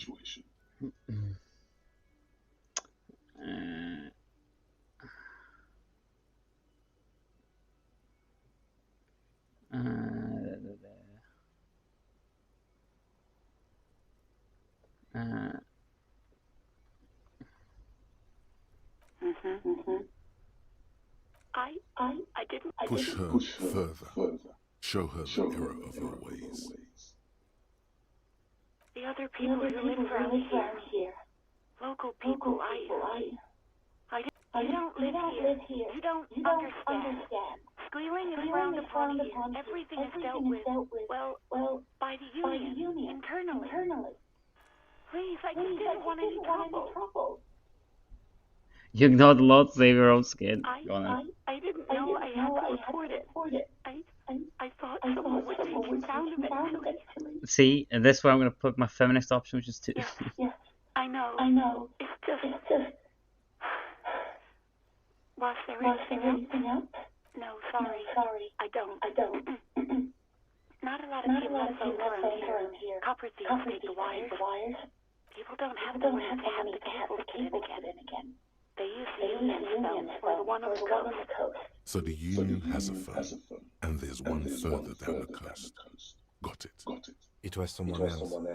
We'll find them sooner or later, officer. It just might take a while. Yeah, go on. You mean, why did I leave the bar? Honestly, I'm not really comfortable discussing it with you, sir. Why not?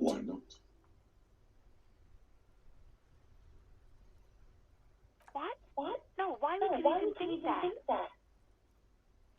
He told me he asked you out. Are you saying it didn't happen? Please, don't bring guard into this. It's none of your business. I already said I don't want to talk about this. You're messing everything up again. I do hope so. Please, don't call me again. Bye. Yes, you have obviously done something to upset her at the Whirling in Rags, when she was still working there. I'm not mad. It's just... You were so drunk and so emotional all the time, and then the skewers thing happened. Just made me want to quit. Yes, obviously. You were the worst client I've ever seen. And I have seen so many assholes in this place. I've had sailors fighting, union guys grabbing my ass, stealing booze. Once a guy was going to the karaoke machine every night for 2 months. But you... Well, you were worse than all of them. Honestly, you were getting borderline aggressive. Even about little things like not turning down the volume at 3 a.m. I even liked one of those songs you kept listening to on repeat. No more. I hate it now. We Go On by the O.O. Bang! That's the song I want to sing! It into a parody. Right. The hell with that song. Then there was your project. An experiment to see how bad it can get in there. I tried to send the cleaner, you wouldn't let me. Threatened to make me understand. I had no idea what you meant, and I don't want to know. And then screamed something about how you're a piece of shit human being, and why does anyone even let you work as a policeman? That you'd fire yourself, but you can't even do that. That's it? That's not so bad. I'm sorry. I had to deal with your toilet. The one you called with police documents causing water damage downstairs in the kitchen. I won't even mention you waving your gun around, harassing customers, threatening to sing karaoke, threatening to kill yourself. The ones I had to rinse out of your toilet. Damn it, I don't remember what I did to your damn papers. I don't remember every little thing I do. Especially when there's a hurricane. It's your fault for losing them, not mine. Something in you wants to immediately forget about this, as if there was a reason you threw them away. No, you really weren't. You were simply the worst. Girl, just listen up a little. Don't you have a party? Well, you're the worst tavern wench I've ever seen. I was trying to show you the world of tomorrow, the great panic at the end. But I'm gonna press. God, I knew I shouldn't have brought it up. Just try not to call me again. Let's pretend it never happened. Wait, really? No, this is absolutely not true. I like God. I really do. No, I was actually flattered. I've always liked him. It was just bad timing. With the corpse and all that. There's a pause. You can almost see her on the other side. The telephone cord coiled around her index. I didn't know what to say to him later. Then you came and destroyed the place. So I left without explaining. I should have told him maybe. Alright, this means that if I accept this quest, he's gonna knock down their debt fully. Okay, but Easy money. don't mess it up. Please don't take out your gun or something. All sorts of things. From disco, rock too. So much disco and rock. Which one would that be? Sad? I think the one you mean is the smallest church in San Sound. Richard, that right up. Interesting. You still have to find it, however. The stuffed bird, the great Stewart. You threw it against the wall while screaming, "Fuck that bird," and laughing like a maniac. I think you said it had been giving you shit ever since you got there. Yes, well. You hear a sigh of relief on the other end of the radio. Wordless, the call breaks. Then, the already familiar voice. Anything else I can help you with, officer? Just a second, officer. 10 to 10-5. This is 41st. Come in. A scrawny old man sits in a dusty cubicle, smoking, with a large white rectangle sewn on his vest. In front of him is a box-shaped apparatus with an array of wires and antennas. The radio switchboard. The man uses relay code. You got this. You're a cop, and cops know relay code. 10-4, message received. 10-5, relay message. What's your status? Over. 10-18, state your message, sir. But you said...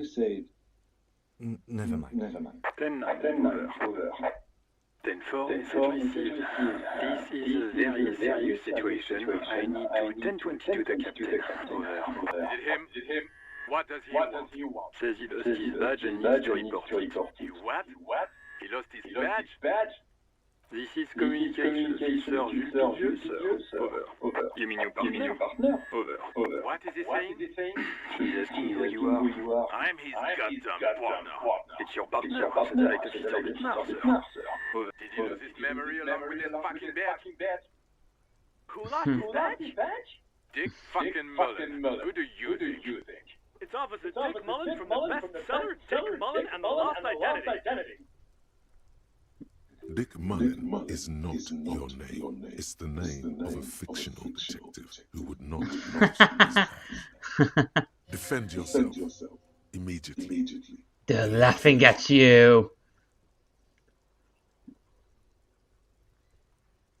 He says this has probably happened to other policemen before him and laughs sarcastically. Oh, goddamn it. Is he fucking kidding? The whole station's gonna be dick for this. Satellite officer Dietmar is wondering if you might be joking and adds that this tarnishes the reputation of the entire station. Over. Mullen dicked us. He's asking you to stop, says this is serious. Of course it's serious. He lost his fucking badge. Satellite officer Dietmar concurs, losing your badge is serious. Over. 10-4, I hear you, officer. I'm just going to make a note here that you are in pursuit of your misplaced badge. Over. Fuck me. Mac, come here. Got to hear this. Dick Mullen lost his badge. What's going on? Super Cop there lost his badge. He lost his what now? His badge. He lost his goddamn fucking badge. He asks you to please stop saying he lost his badge. Why? Did he find it?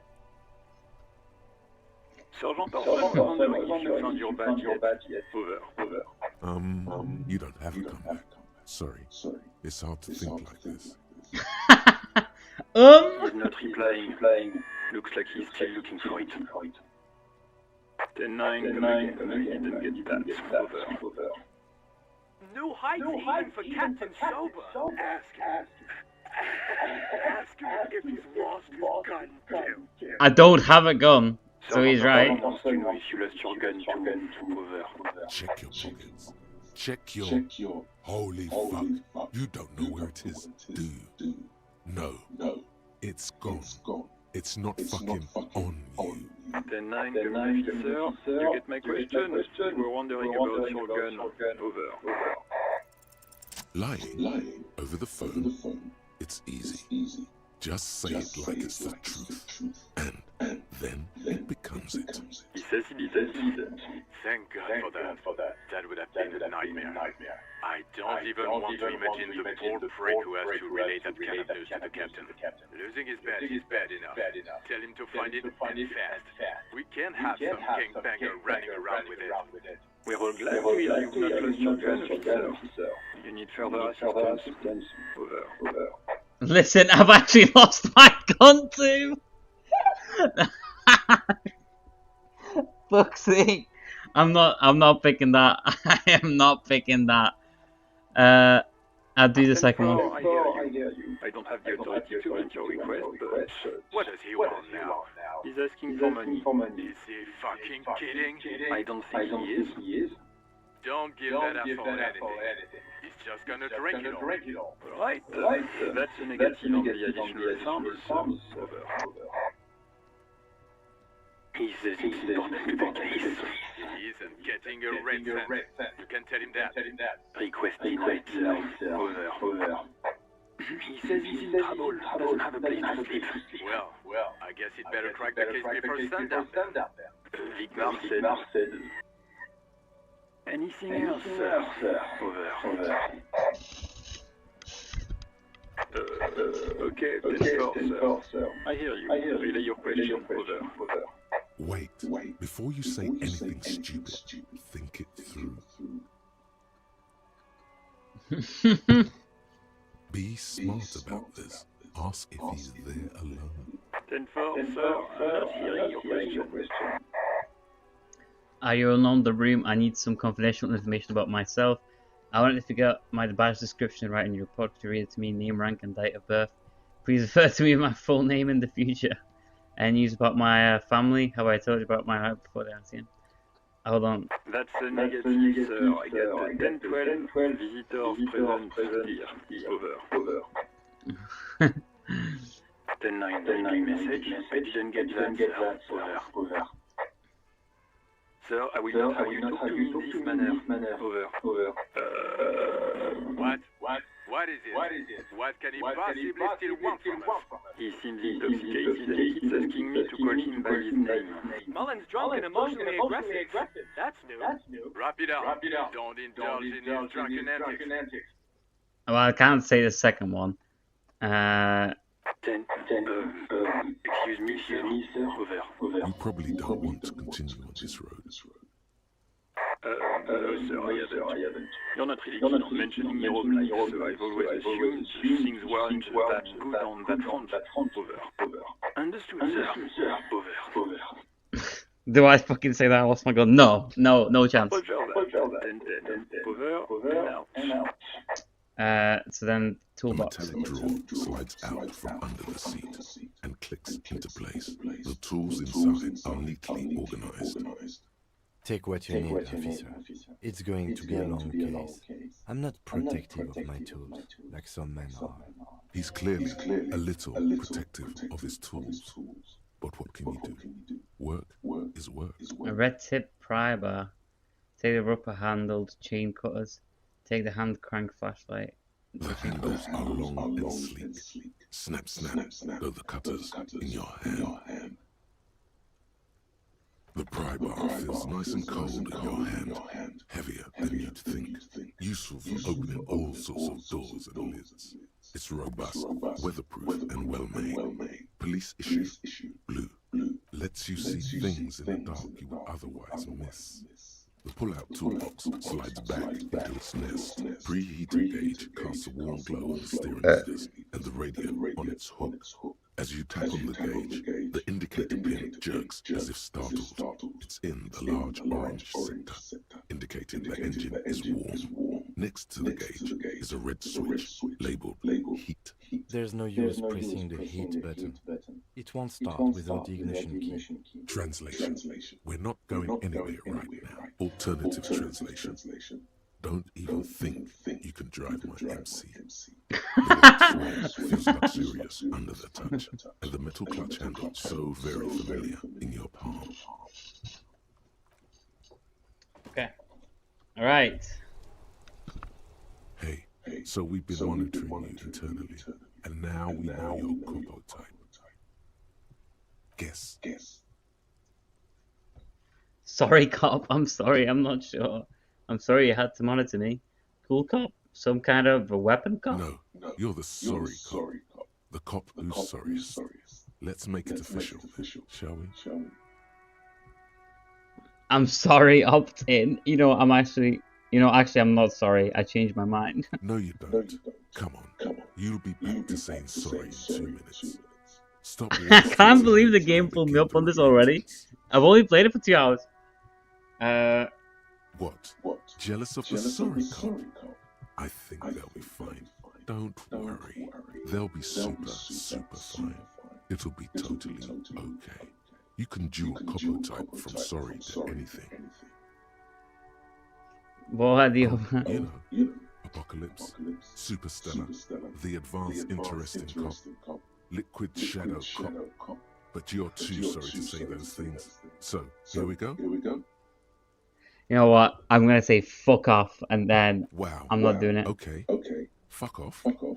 Maybe we were wrong about you then. I don't want to be the sorry cop. I don't want to be sorry. What was this? Oh, I can love. Oh shit. Right. So hold on.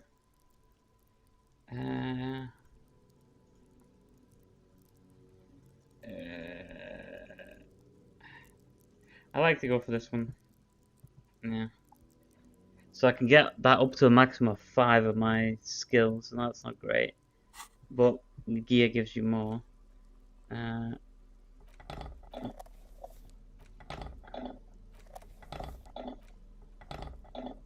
guess I just do like this. The RCM in Martinez. What can I help you with? We don't see a lot of police around here. That's all. Of course. What can I help you with? Of course. Where to? Oh, that's right there. In the yard.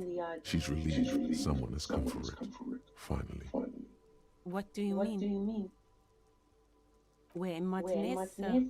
This intersection is called Roundabout North, I think. There's the pier, the Cape Side apartment buildings, some more tenements. Not a lot, really. The harbor gate, some kind of commotion, I think.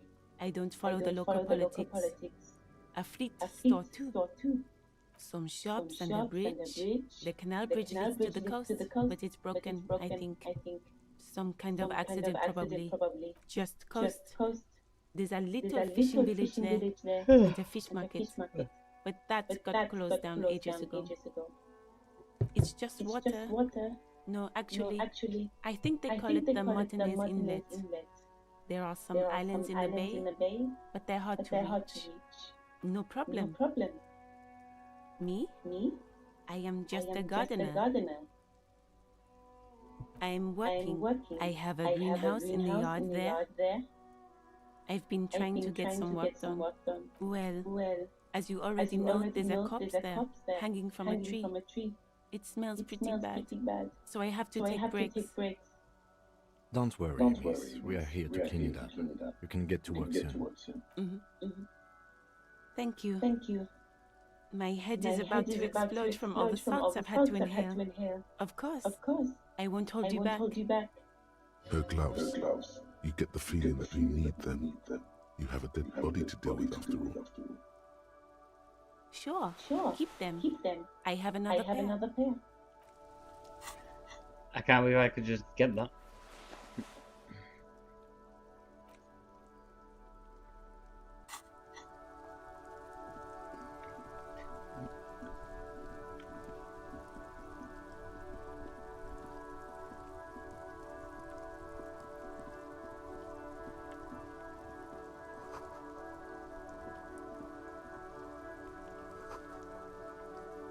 Okay, fair.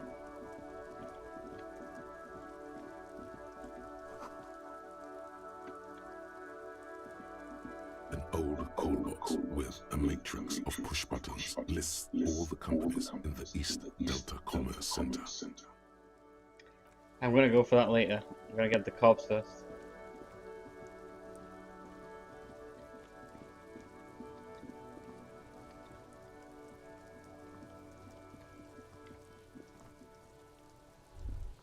Kuno's got this. If there ever was such a thing as an ugly kid, then this is it. He's almost exquisite in his ugliness, like a gremlin. Oh yeah, never good, Kuno.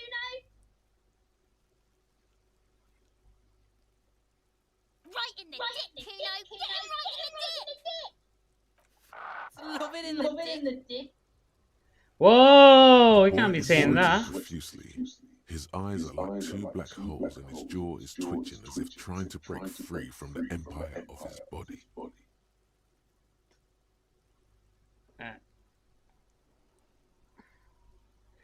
Stop using slurs at my crime scene.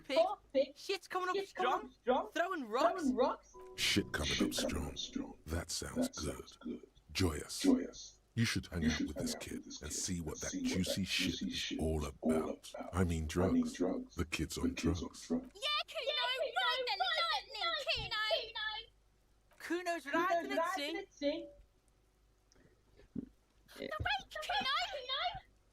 You should throw the rake at him, Kuno. The fuck does Kuno know what a rake is? Kuno's not a gardener. We shouldn't do anything. I don't tempt such forces. You will see. The language these kids are using, pure unfettered id. There will be no reasoning with those. There will be no reason with these creatures. Kid, do you want to hang out? I'm not a narc. Fuck no. Kuno doesn't buy that shit. Fucking entrapment shit. The fuck are you talking about? He's calling us, Kuno. He says we're fucking each other. Alright, entertain the Kuno. Show me what you got. What you got there? What you got, huh? Show me what you got. Kuno's Kuno, pig. It's always Kuno, never I. Clearly the kid's using the third-person perspective as a shield. Kuno doesn't do that smart shit. Don't throw that bullshit at Kuno. Kuno knows you're lying. Trying to get Kuno hooked on the book. Watch out, Kuno. He's trying to fiddle you. He's going to put his hands on you. Help. He's got Kuno. Help. Help! He's got the Kuno. Help! He's digging his dick out. Escalate, Kuno. His dick is out. You're afraid. Pigs in hitting Kuno. Somebody, please. How did we get here? How did this happen? This makes no But you sense. fucking punch him with There the may still check. be a way out. Just appeal to his reason. Help! Misters, help! He's flashing Kuno. He's showing his genitals. If you don't help Kuno now, it'll be too late. Fucking logical. Help! The logical pig is fiddling Kuno. No! The nearly psychopathic way they can slip in and out of the act implies you're not the first victim. No one. Kuno's doing this because he likes it, pig. This is where Kuno establishes change of plan. You can't let that happen. Help! The pig's gagging him. Kuno can't speak. Look. For emphasis, a ghost is saying this. A shit-eating psychopathic ghost with an ace up his sleeve. I know you wanted to hit me. You got that? I'm gonna fuck that Kuno up look. The Kuno's dad gets. The murder look. The rage look. Relax. He can't read your mind. He doesn't know you were thinking that.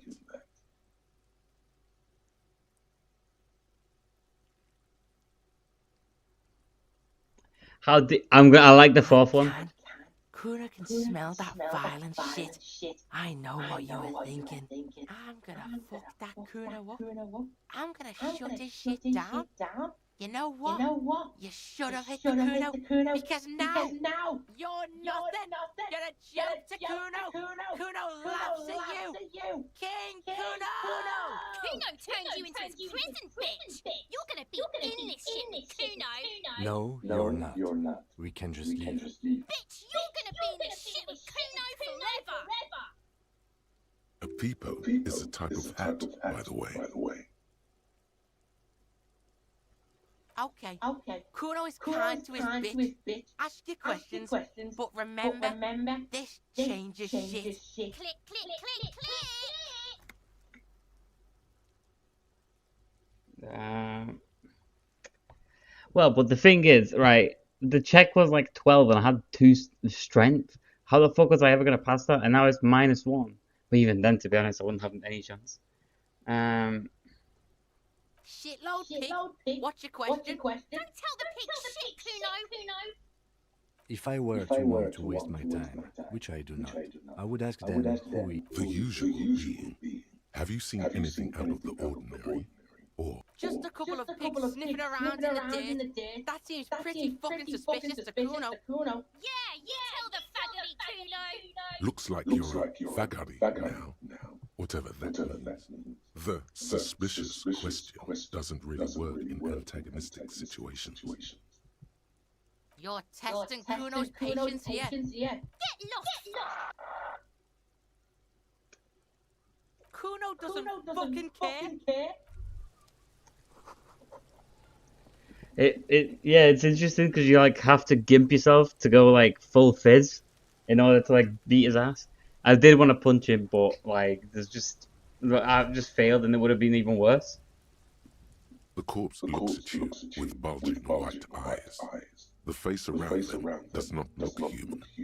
It's swollen and ready to burst. His lips are fish-like, and his tongue like a ball gag in his mouth. You seem to be holding your breath.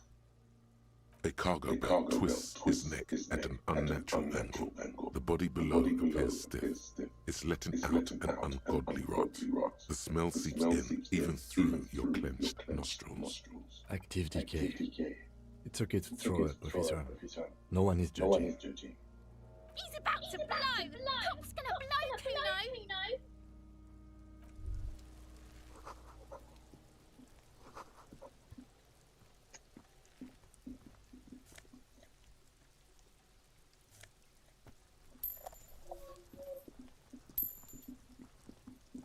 There are several footprints in the mud, left by work boots. Anywhere from 6 to 12 pairs have walked here. What do you think you are? A super detective? You're hungover. These are just dents in the mud. No pattern emerges for the time being. I failed that. Oh my god. Everywhere boots with reinforced toes and hobnails, all over the yard. Isn't this something an industrial worker would wear? Noted. Is that the case if I tried again? Fuck! Oh well. No safes coming. If I fuck it, I fuck it. Alright. Or is that on the other side? Is that? Yeah. Okay. Well, time to throw up, I guess. Oh, hold on. Actually, it's not done yet. This trash container is locked. The sliding lid has a padlock that says, "Whirling in rags." There's something in there, not necessarily connected to the case, but still. Well, it is a container. Maybe you're prioritizing it. Trash, food waste from the cafeteria. They lock these containers to keep the derelict from flocking in. Could be evidence too.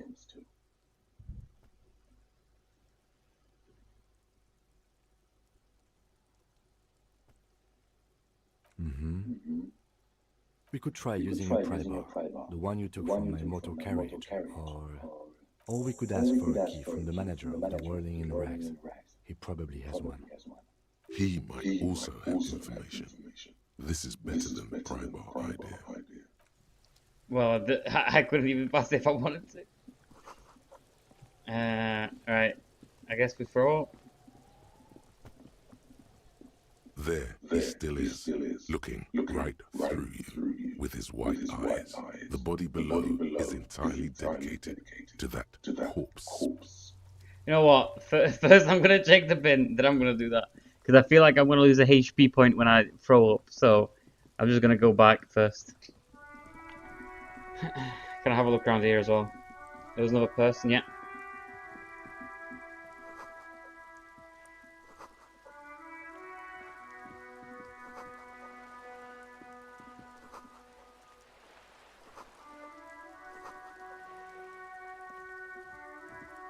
Hello, sir. Step I don't right think you in. understand. The Story's last thing I over. want to do is talk to either of them kids again. Step right in, the door is open. Are you interested in a new and exciting book? It's a bookstore, sir. We sell books, postcards, and some board games. It's called Crime, Romance, and Biographies of Famous People. Whoa, whoa, whoa, whoa. Hold your horses, little girl.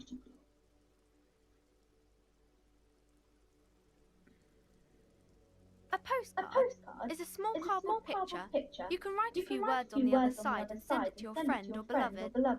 That is a book. They have stories inside them. It's like someone told you a story in a really long letter. Board games are like little games on a table, made to pass the time. There are several different ones, but sailors here mostly buy cards. My pleasure. Anything else you'd like to know? Okay, sir. I'll try to answer any questions you have. I hope crime fiction is about murders or burglaries or things like that, and the work of a policeman or a private detective who's trying to solve a crime and catch the criminals. Crime is what we were solving before this conversation began. And it's kind of like a puzzle too. You can guess who the criminal is, or how the good guys are going to catch him. You don't look much like a policeman. Didn't mean to offend, sir. Sorry, sir. It's just that you don't look like Dick Mullen.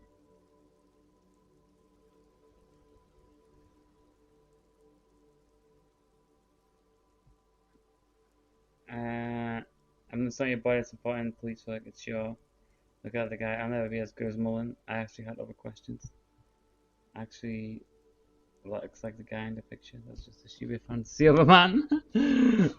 She looks at Dick Mullen, frowning. He isn't even drawn right.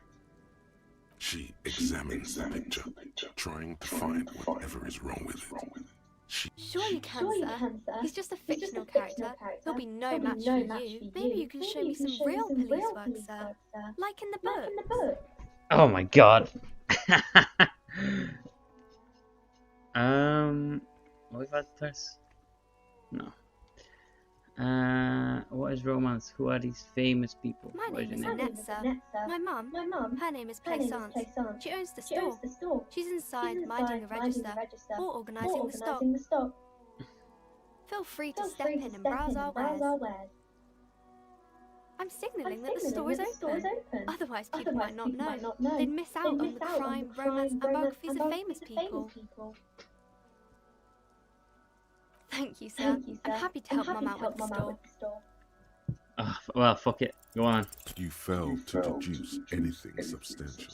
She waits intently.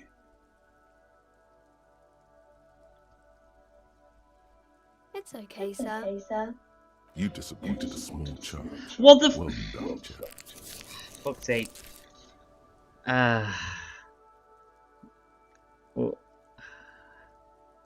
What is romance? Who are these famous people? Oh, kings and queens and generals of old, or artists and writers, or musicians, those kinds of people. There's usually something extraordinary about them. I think that's why people read them, to find the secrets of their fame. Seems like most people who read those books fail to get more famous from reading them. But it does make the famous people more famous.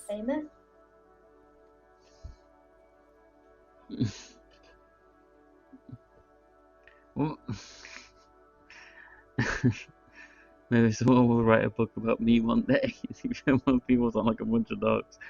Famous for vain people have better things to do. Why would they do that, sir? That's so cool. Maybe they'll make you a book cover picture and everything. Oh my god! No fucking baby! It's the type of book where there's a rich lady and she has to I didn't realize it plus the check. Or there could be a story about a poor lady getting a rich man. It's about man and lady business, sir.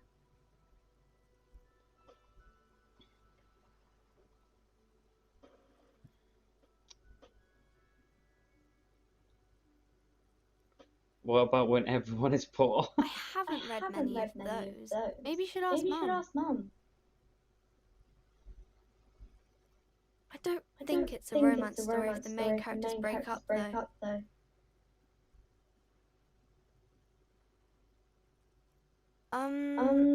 No, I don't know. Yes, she knows books, definitely. What was that? An idea for an unfinished novel stuck somewhere in your forebrain. That's really not a proper romance story. That's more like everyday life. Not in romance books, sir. These are about nice and pretty people, and everyone is happy in the end. These are not very common. You can't have a choice between bad and bad. Nobody wants to read a story like that.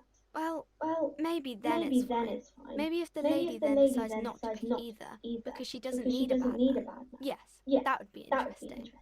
It happens, but usually the guy gets rich in the process. Or should actually be rich himself, but has lost his family property unjustly, like during the revolution or something. Those are unhappy books for most of the pages. People sad about what they have lost, but then it all turns out just fine in the end. Maybe some about other books? I do my studies at home at the moment. I have to help Mum keep this place running. Mum says it's necessary to do both because it builds character. Mum says a proper worker is dutiful. That's how you get ahead in life. You succeed. Mum says it's peachy. She was a little afraid at first. There's talk about this house being cursed. Behind her, the window has been boarded up. You sense the boards creaking, twisting for a second. And some kind of doubt in her tense shoulders. Cursed in the way that makes them say that no business has ever really thrived here, sir. That they all go... I wouldn't really say it like that, but I guess so. We can go into the bookstore and ask about the case, but I don't see much more to look into here. Yes, please do look at our wares inside. The postcards and board games you asked about are also there, sir. It does not manifest itself in any way. It does not exist. I liked it better when we were talking about different types of books. But Kim, the plasmic manifestations! Fine, I'll show you. Anything else you wanted to talk about, sir? Nothing really, sir. Mum doesn't allow me to sneak around in the back rooms or the cellar. I don't really know what's there. Maybe I can tell you about some of our books instead. Oh, it's fucking 58%. No, sir, I can't. It would be too tiring to refrain from it. It's already tiring enough to remember to say it all the time. It's nice of you to say I could stop, though.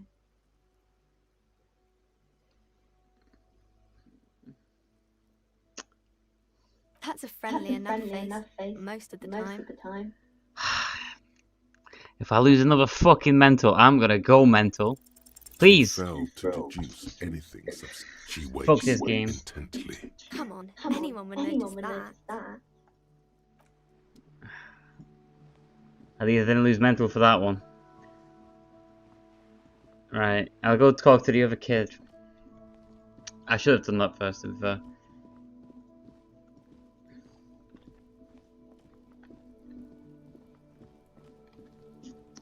There's gonna be a load of fucking bullshit again, isn't it? Kuno, the pig's getting pretty close to me. Come to snuff my shit out, I think. time for me to go, Kuno. Pig's come to take me in.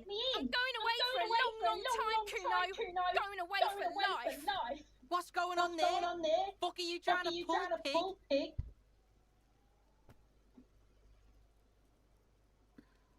I come from the woods, You don't want to go there with me. You don't want to see what I've seen. Don't be traumatizing it. Get the fuck out of here.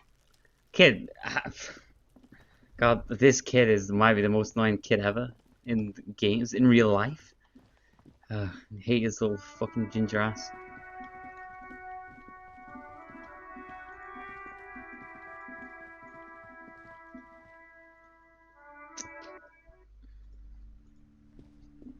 Right, what can I steal here?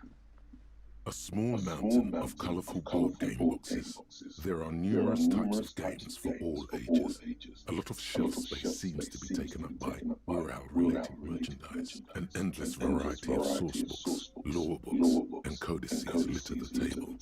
The topmost book is titled Welkin Compendium, 2nd edition. There's also a large hardbound tome with intricate cover art, The Hunters of Catawak, Boreal Creature Compendium, and a Pick Your Path adventure game book titled Tales of Wirral, Cavern of Velkrag, books in a board game section. Who wants to read books?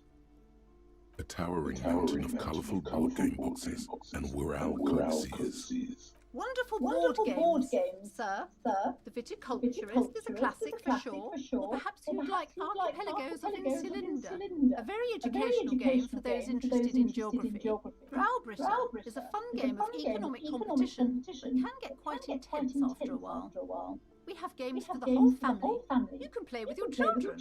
Who are you going to play board games with? Do you have friends or family?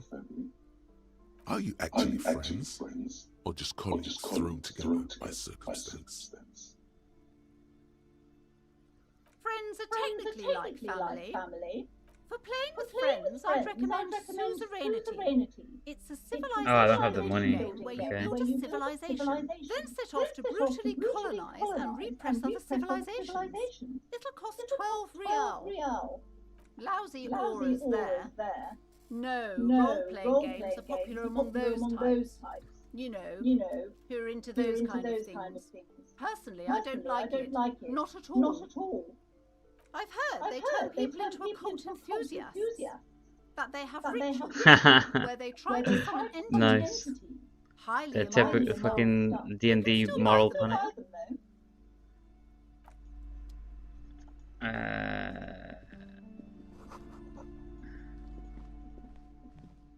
The display rack is brimming with worn paperbacks featuring an extremely muscular, sword-wielding barbarian on the cover. Nearly all the titles contain the word Hyundal somewhere. Rows and rows of Hyundal men blur your vision. You make out some titles. Man from Hyundal and the Mammoth Riders. Man from Hyundal, Return to Hyundal. And the solipsistic Man from Hyundal and the Hyundal Man. Maybe 100. Man from Hyundal and the sages at the end of the world. Man from Hyundal and the false god. Man from Hyundal and the scorched earth. Man from Hyundal, the Hyundal colonies. The fucking voice actor must have been pissed off having to read all these. The snow crabs. Not even close. Man from Hyundal in hell. Man from Hyundal and the forest of slaves. Man from Hyundal under the lake. Man from Hyundal burning. There's even the Trial of Death. A pastel combat game book set in the world of Hyundal, and so much more. Oh, Man from Hyundal. A very popular series of adventure novels. They're awfully immoral and violent books. No, I don't think so. Well, let's see. Why are they so popular? Scantily clad women, epic narratives, all those mystical things he encounters. They're bound to grab those with little imagination and nothing to do. Sounds good. Which one should I start with? At last, someone sensible. However, I still urge you to buy one. Well, he kind By of the cover, they did a say. shit job there selling it. If you're a novice of the series, I'd recommend Hjelm Dalaman, the man from Hjelmdal. It's supposed to be a good introduction to the series. Okay, well, I don't want to buy it or fucking take pain threshold damage potentially. Okay, so that they are all taken. They are all about Lake Trap. You see a set of tattered curtains blocking the way to another room. A strange cage-like trinket dangles from the curtains. Excuse me, officer. The back room is strictly for employees only. Nothing. Now please go back to browsing the books. Don't you feel compelled to look at the books? The books are all you care about. She speaks almost as if she's trying to put a spell on you, urging you to buy more books. Oddly enough, the more she tries to draw you away from the curtains, the more alluring they become. You see some kind of charm, an irregular polyhedron assembled from bones, sticks, and straw. Inside, a disturbing fish head with empty eye sockets stares at you. This is a traditional Seminese ward, meant to provide protection against ill luck, bad dreams, curses, and other supernatural scourges. Inhabitants of Elysium, the Seminine Islands down south. Aside from poking at it suspiciously, there is nothing else to do with the fish head charm at this time. The curtains remain shut before you.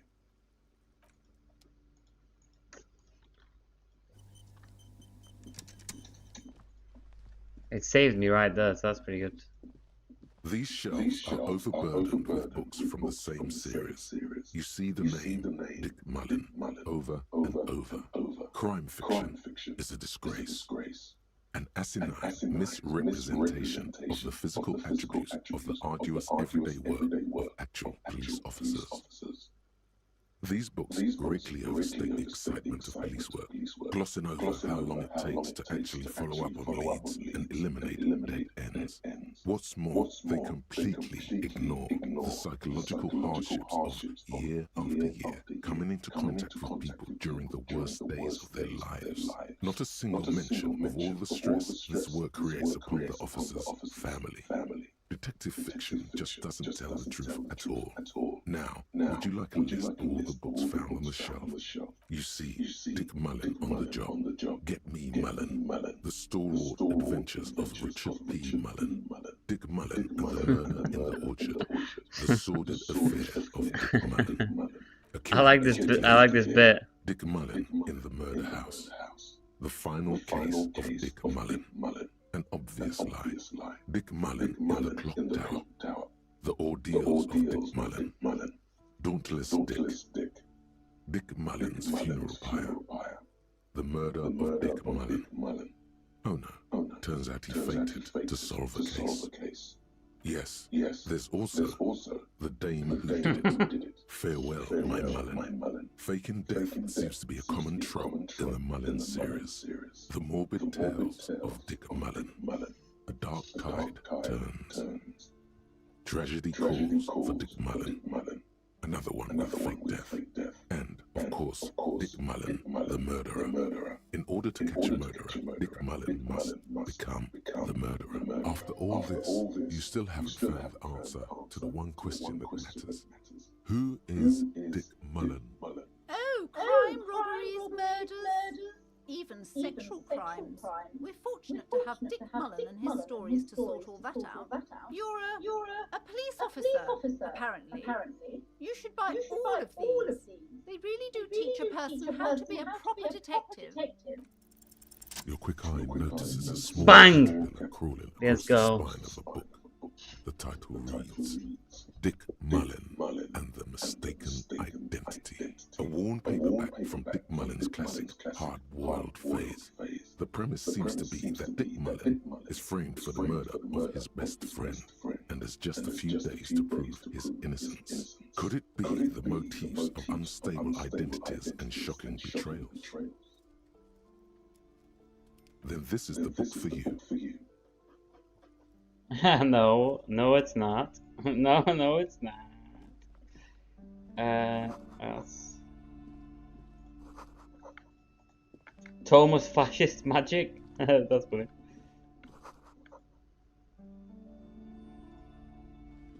This bookstore is not strictly about crime, romance, and biographies of famous people. There's also a wide range of paranatural literature. Amidst the various books, you find one written by someone named Matthias W. Dundas. It's about wholeness, unity, balance. These three things are very important to the working class mind. The point of the book, and many others on this shelf, is to give people medicinal advice in situations where they don't have access to paid health services. It serves platitudes, while also telling everyone that traditional medicine, the kind people don't have access to, and which costs more than this book, is garbage, and would only give you cancer anyway, without even curing your cold or anything. Wholeness, unity, balance, on the other hand, can basically take care of anything. Though it is important to note, when it's up to your mind to heal yourself, then it's because of your mind that you're ill in the first place. The book features chapters on topics such as how to find magnesium. It even lists plants you can harvest magnesium from. How to continue drinking if you're an alcoholic who has destroyed his liver. And there's even a chapter on the ancient Seraïs tradition of using duck gallbladder preservatives to treat and prevent sexually transmitted diseases. Pre- and post-factum apply. Nothing worth buying. This is just mundane garbage. What's even paranatural about this? It's not even. Don't even bother. The throbbing in your head increases with every passing moment you gaze at this shelf. Suddenly, as if out of nowhere, a small green book becomes apparent. The title of it reads, Medicinal Purposes of the Pearl. The book contains very little explanation on the matter. This knowledge seems to be taken for granted. The book contains descriptions of various pseudoscientific therapies, alternative medicines, and folk remedies involving the pearl, also known as le territoire. For example, it recommends vigorously swatting one's naked body with a venik or hand cream made from the leafy twigs of a young birch tree from the near pearl. It is, and good for the circulation too. It also recommends consuming distilled spirits like vodka or whiskey that have been aged in the pearl. Readers are instructed to cover these jars in a shallow hole just inside the pearl and leave them there for 30 to 60 days, depending on the potency desired. Among other benefits, it is alleged to restore a damaged liver to perfect health. That seems improbable. For general health and well-being, readers are encouraged to take regular strolls through the pearl, though a sidebar cautions readers to limit each stroll to less than an hour. These strolls promise to cleanse the mind of worries and the body of toxins, especially if the perambulator performs this ritual in the nude. Nudity figures prominently in a number of these prescriptions. This is exactly what you need. There's an entire section devoted to cures for men who are struggling to perform their marital obligations. Well, I certainly You don't need close that. the book and return it to its place on the shelf. Sir, please, no browsing in that shelf. That wisdom is not for free. I can't have you end up, like, opening a police store next door and stealing my customers. Oh no! Okay. So then the last thing is this. And Several then maps have been attached to a bulletin board hidden inside the alcove. They're held up by small pins. The board has come loose from one corner. The maps look old and faded. Your eye catches a map of Insulinda, a map of Revachol, and a map of Martinez. The north coast of a verdant island is shattered by the delta of a river. It is the River Esperance. Countless bridges put the shards back together, connecting city blocks to river islands. La Delta says a great artificial heart in the center, teeming with life forms and construction. To the east, rolling hillsides, Le Jardin, Stella Marie, the suburbs of Saint-Baptiste, swallowed up into the megacity. They sound rich to you. This is Rivershore East, Hudon. It's somewhere to live. Not bad. Then there's Jamrock. It's bad. People shouldn't live there, but they do. Then Faubourg. It's almost as bad and much larger. Then Coal City. It's the worst. It's so small you can't even see it on the map. No, wait. There it is. North of Jamrock, the strip of coast next to the Greater Rivershore Industrial Harbour. It looks downright despondent. It's almost Coal City, to be honest. No, this is somewhere to be. This is all you have. But it's still something. Streets and sodium lights, the sky, the world, you're still alive. The north coast of to the east, rolling. Oh, fuck's sake, it's somewhere. It's so bad thing with that one. This large map displays archipelagos. You see a constellation of small dots on the light blue emptiness of the Insulindic Ocean. The largest in the northeast is La Caillou. You are here. Another, far away in the southwest, Seminese Islands, Ile de Fantôme, Ozon, Laurentide, Fas Alamé, Archipelagos, North Arcade Islands, all just specks of dust on the vastness of the Insulindic. On the edges of the map, the color fades into a blur of dotted lines, black and white, disintegrating into mathematics. In the northeast, a dust mite stands on the north coast of Caillou in a bookstore. It's you. You can on Caillou, Rivershore, a single black star on Ozon, Fondelier, and Vilmandoul on Archipelagos, Croyan, Villiers, on Seminine, Olduvai, and on Laurentide, Deora of the Seven Seas. 850 million people live on these little dots, an oceanic world of culture and commerce, torn apart by history.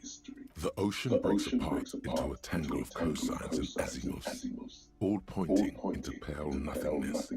Windy is the north azimuth. Grad is the northeast azimuth. Samara is the east azimuth. Sail is the west azimuth. Isolas, they're called. Connections to other worlds. Words past the Insulindian, unknown to you. You only know you've never been there. You have little idea what they are. Distant stars, gods. But looking at them makes you feel almost non-existent. Whatever they are, the Isolas are immeasurably large compared to you, and very, very far away. 17. Perhaps they are gods of distance and outer dust. It's not really a map, it's a tourist thing. A picture postcard with buildings on it, drawn from an isometric perspective. A date in the upper right corner says 48. Still, it's detailed. Could be pretty useful for scouting ahead. You see the jagged boxes of an industrial harbour, even the whirling in rags there. I'm sorry, officer. The map of Martinez is the only one available. The other two are not for sale anymore. And besides, you could scarcely afford them. They're quite valuable, though they might not look it. The map of Martinez is 90 cents, though. That old thing, it's an out-of-date map of a tourist location that never was nor came to be. From when some design studio people tried to spruce the place up 4 or 5 years ago. They also renovated the horse statue, set up those coin-operated viewers, and designed the new street lamps. The place does not look like a successful tourist trap, does it? They didn't get that far, for some reason. A shame I'm not the fucking project stealing never it. got going. Would be nice if someone fixed Martinez up. All these ruins are bad for business. Okay. The plaque on the shelf reads, Biographies of Famous People. You see a large variety of names, none of which ring a bell.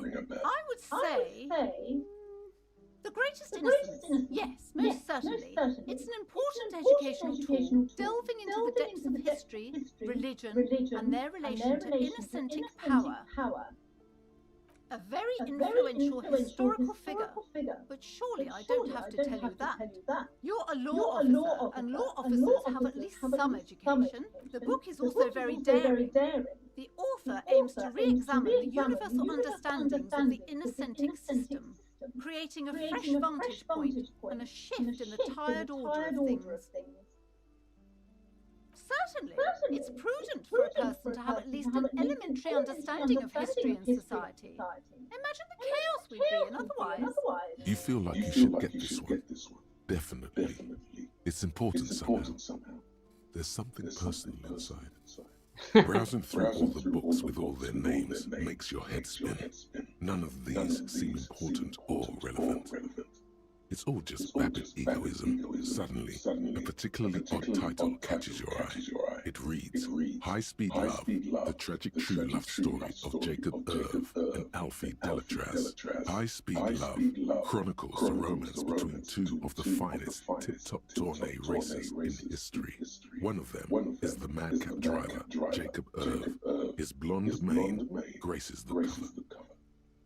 Next to Irv's life story, you see a slim biography of an Occidental rock star called the Anti-Star. He's famous for shooting morphine into one of his eyeballs and cocaine into the other. Next to that, Rivasolian radio personality Guillaume Bevy stands in front of a rundown drug den.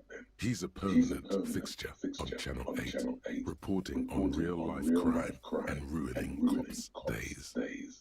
I really must insist you buy one of the books. Reading them is not for free. Do still browse though, but not too long. I'm sorry, I did not mean to rush you. You are browsing. Go ahead. Take your time. Time is commerce. Alright, well I can't afford any of them, so the last thing to do is just to speak to her. Welcome to Crime, Romance and Biographies of Famous People. My name is Plaisance. Plaisance. Be welcome, and please take responsibility for the energy you bring into this space. I am the proudest owner of our little shop of culture. Annette, yes, my daughter. I hope she wasn't slacking off again with her nose in science fiction. Tell me, was she at her post doing her job like a proper girl? Wonderful. Did you talk to her? Great. On a scale of 1 to 10, how compelled were you to buy books after talking with her?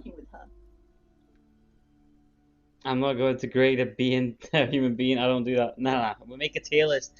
We'll make a fucking tier list. She was 10, I guess, yeah. Precious. Her dedication brings joy to my heart. If you have children, I hope they turn out as great as my Annette. Mind your own business, sir. In our society, people don't get to tell each other how to raise their children. It's none of your or anyone's business. Denial is the way she copes with criticism. You must be kidding. There's nothing like that happening. Good sir. What does a young child do with money anyway?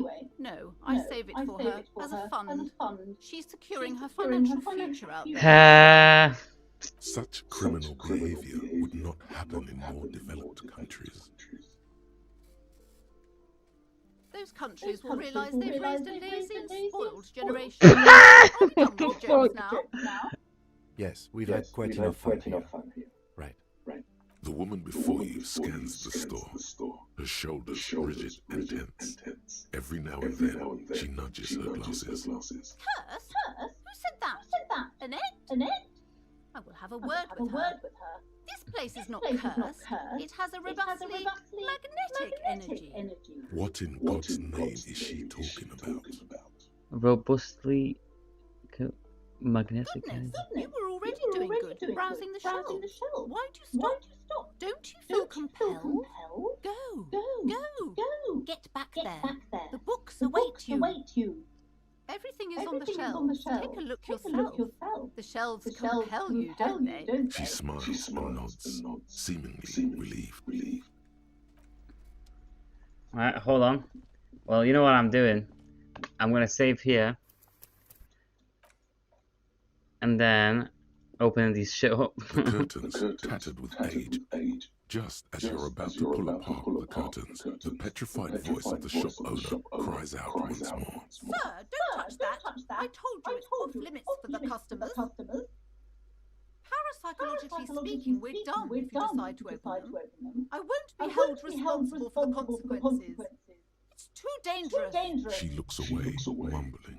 Why is everyone always messing with the curtains? Why can't they just buy books like normal people?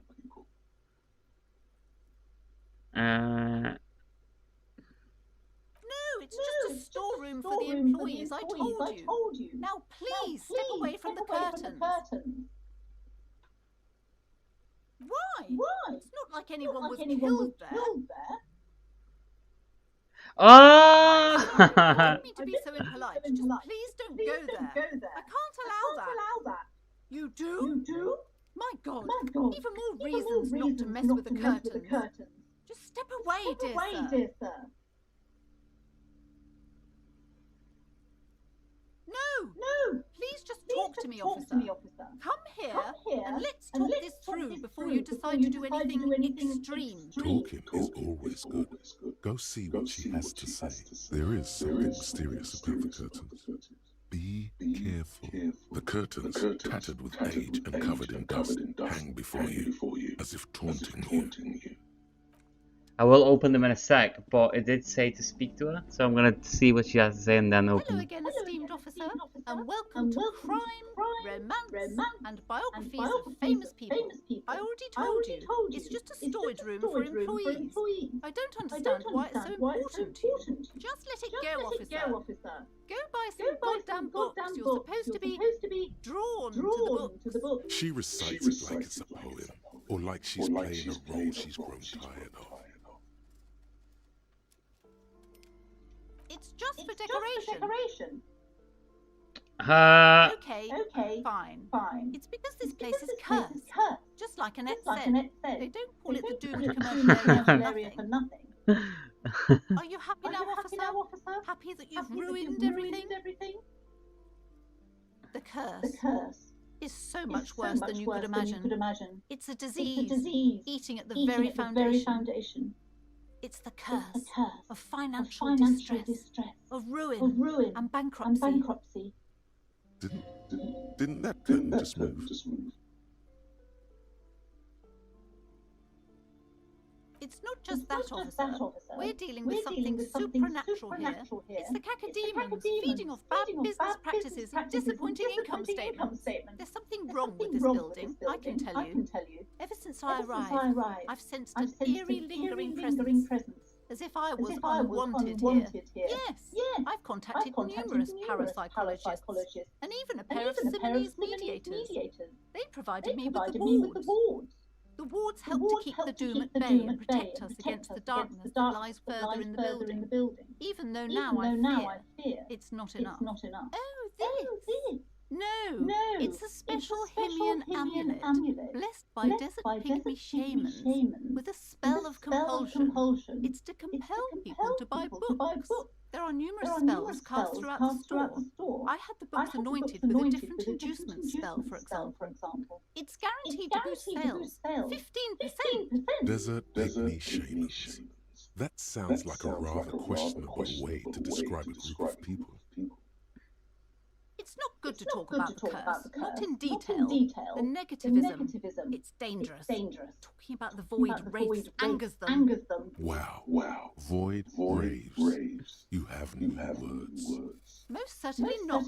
I don't want anyone who's not familiar with the psychic arts to get involved in this mess. Stay away. Leave the spirits be, so they can return to their slumber. My liege, you know what this case calls for? A paradetective. Oh, fuck. Please don't fail this. I actually want to go in there. Slither up to her, you silver-tongued fiend. Show her what world-class perfidy looks like. Alright, well, okay. Well. Are you sure? Don't think I haven't seen charlatans before. I'm not sure I can trust your claims. Honestly, you look like a bit of a drinker. I'm sorry for being so blunt, but... The lieutenant keeps his usual stony calm. He silently picks out his notebook. Go ahead then, rock her world, he thinks. I'll compose some notes. How do you know all this? Here we go. Your part Simonese. Oh, it means our meeting couldn't have been mere chance. Fucking hell. The hand of I'm fate gonna, guides us. I'm gonna scam her for all she's worth. I am not the only one at risk. I have to think of my daughter. You are certain you can help us? Keep us safe? I can't allow any collateral damage to hit us. Just ask my partner Kim, he'll watch me. I can assure you he is a police officer. Very knowledgeable. If you promise, good officer, then you might be our last hope. Do you swear it?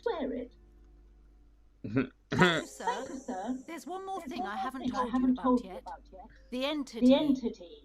Do not act surprised. You know of these things, sire. For I have sensed its presence. You have? The entity takes the form of a woman, a witch probably.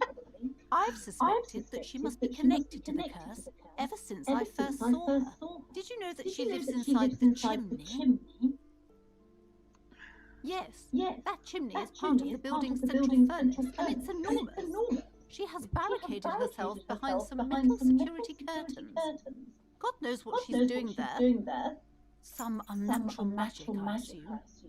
You should go find the entity and ask what happened to all the companies in the building. What is the source of this curse? Here's the key to the warded door behind the curtains. Take it. Oh, and please do return to me after you've looked round. I'm quite anxious to know what she has to say about the curse. What you discover in there. Unbelievable darkness and ruin. What you discover? Probably just some office space. Don't be scared. Inexplicable feminist agenda.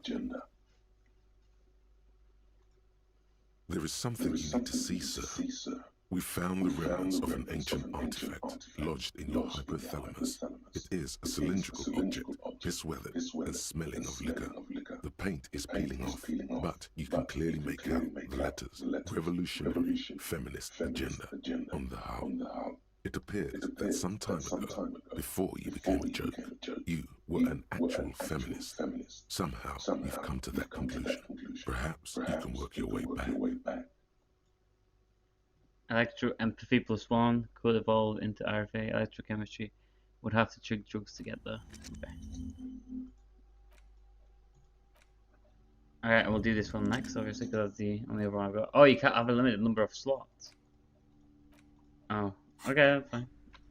Right, well, I'm going to save in front of the curtains again, and then I'm going to go for a cigarette.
Right.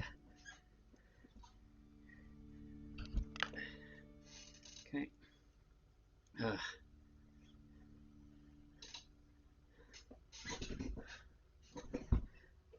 I think. You see a set of tattered curtains blocking the way to another room. Oh, I've already. Yeah.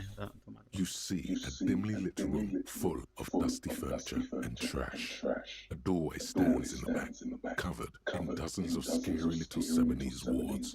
Your shadow looming over it like an omen.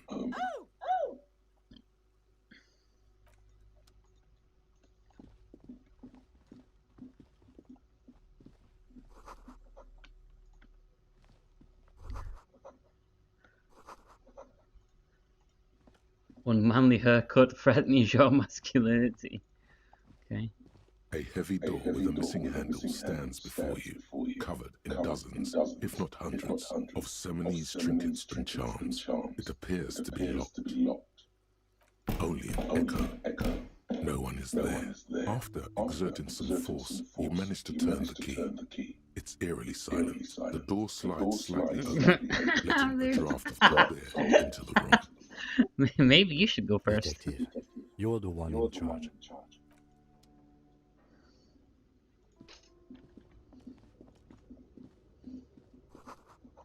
Oh?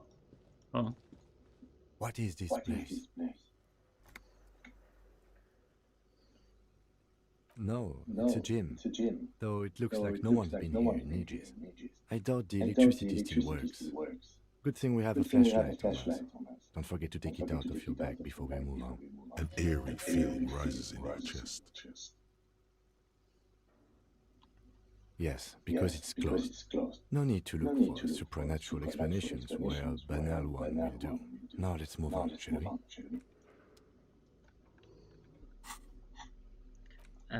He's right.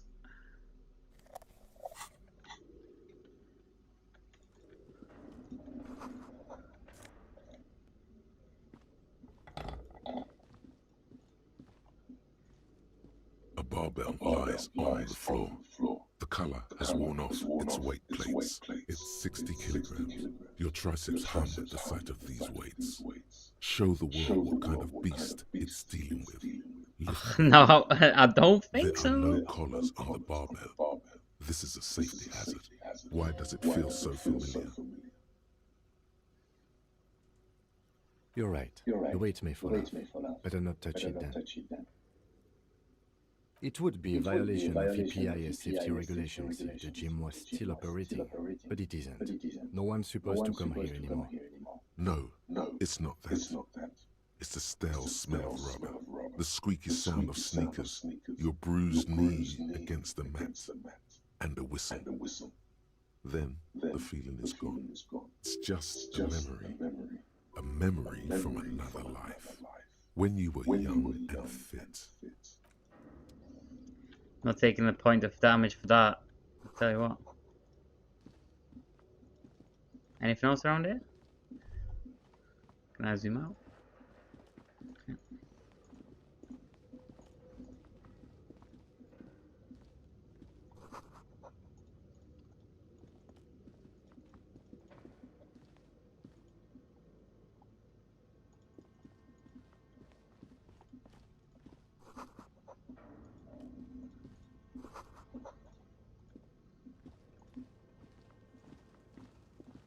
Fucking mannequins.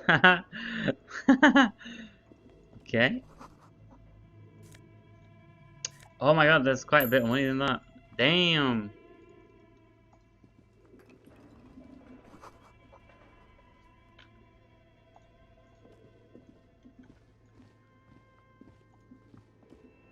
Your flashlight slides over an old green chalkboard covered in scribbles. It's got an elf on it. Like some ancient cave mural.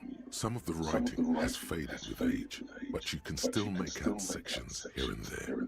Photos and drawings have been pinned to the board. These lithe, pointy-eared creatures appear to be different types of welkins. You make out autumnal candle welkins, casting wax-based magic, translucent welkins, with organs shining under their skin, and even ether welkins, hailing from the vast emptiness of sidereal space. Who are all those creatures?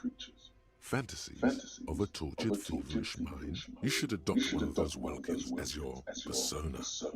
No longer a mere man, but a Welkin. One of the Welkins, towering among the rest, appears to be different, however. It's Vara Hamira, a high Welkin, his face white and scarred like cracked marble. This is clearly a Welkin supremacist. The note says, all non-Welkin races will be purged. The Haldor, the Twarg, the humans, and even headless men, all of them purged. Imagine a world filled only with Welkin, Green Welkin, Dread Welkin, and the High Welkin. An inordinate amount of time has gone into drawing these little Welkin creatures.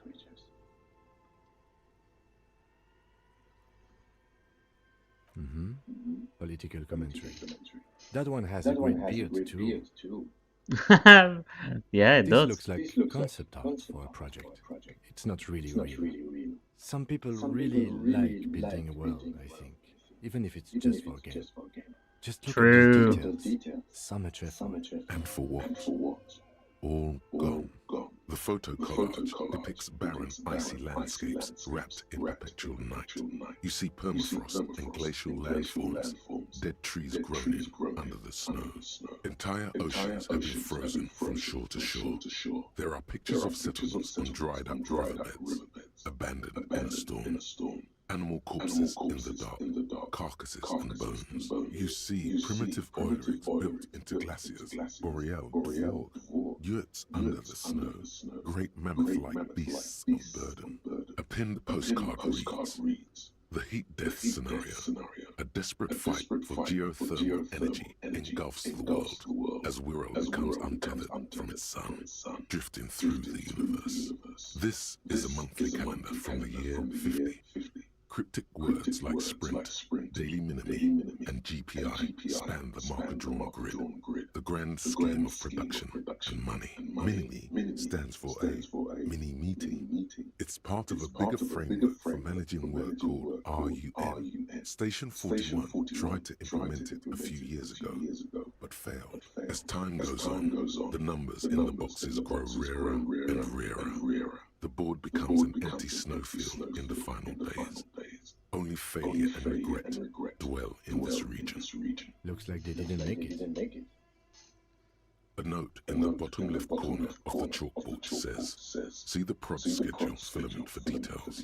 The handwriting is only partly legible, but you can still make out 3 slogans: call in, tune out, Wirral untethered, and heat death of the universe.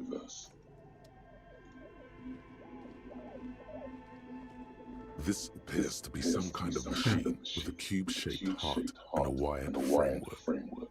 The keyboard has a rectangular on-off button. A piece of paper still hangs from the printer. A radio computer. Just sitting here without anyone inside.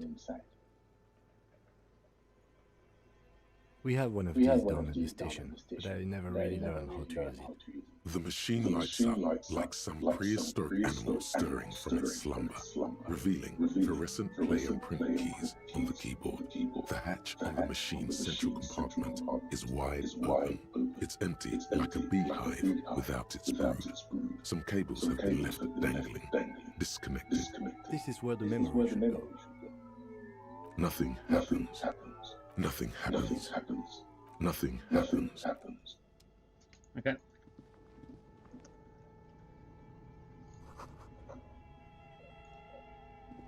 This old fireplace is covered in lines drawn in blue and red marker, the mesh spreading over the stone like blood vessels on alabaster skin.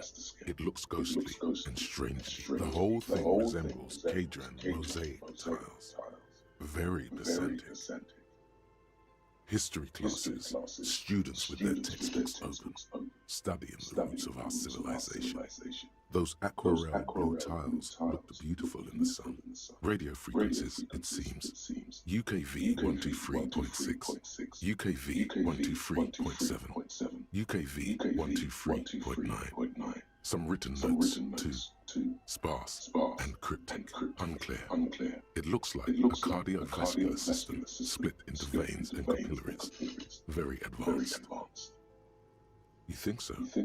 The web is comprised of radio stations, all lead back to one red arc titled the Game Master Frequency.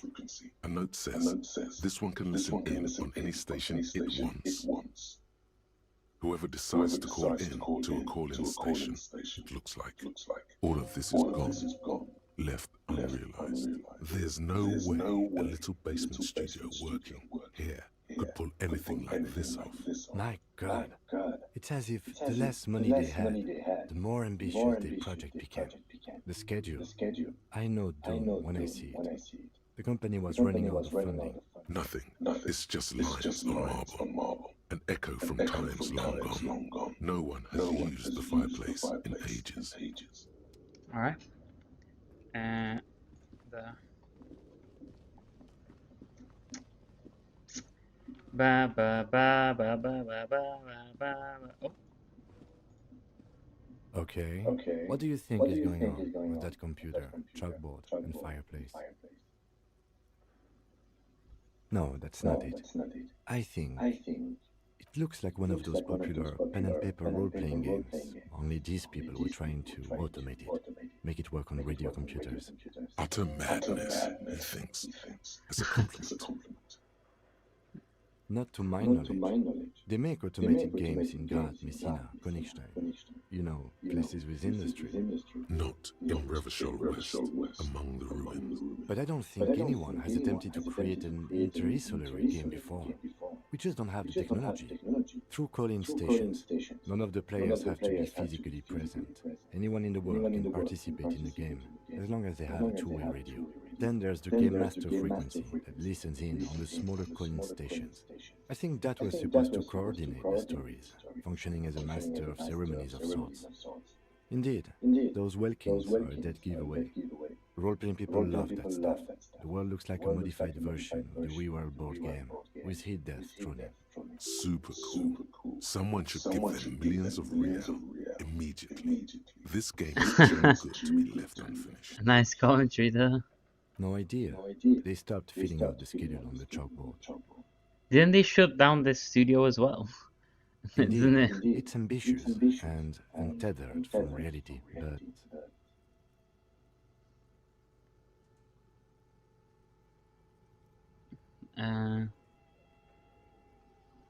It's too late for that, I'm afraid.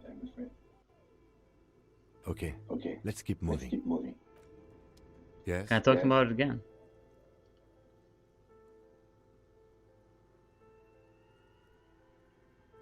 That was it for that one.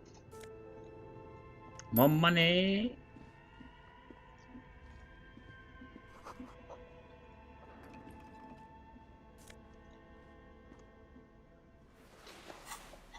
Whoa, what's that? Okay, so I got the ball, but...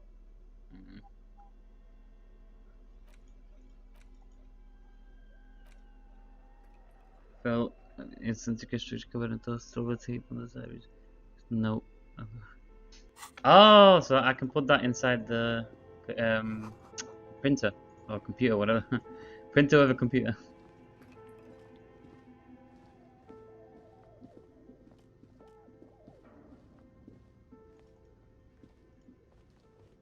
Tiles on the cube are still smoldering.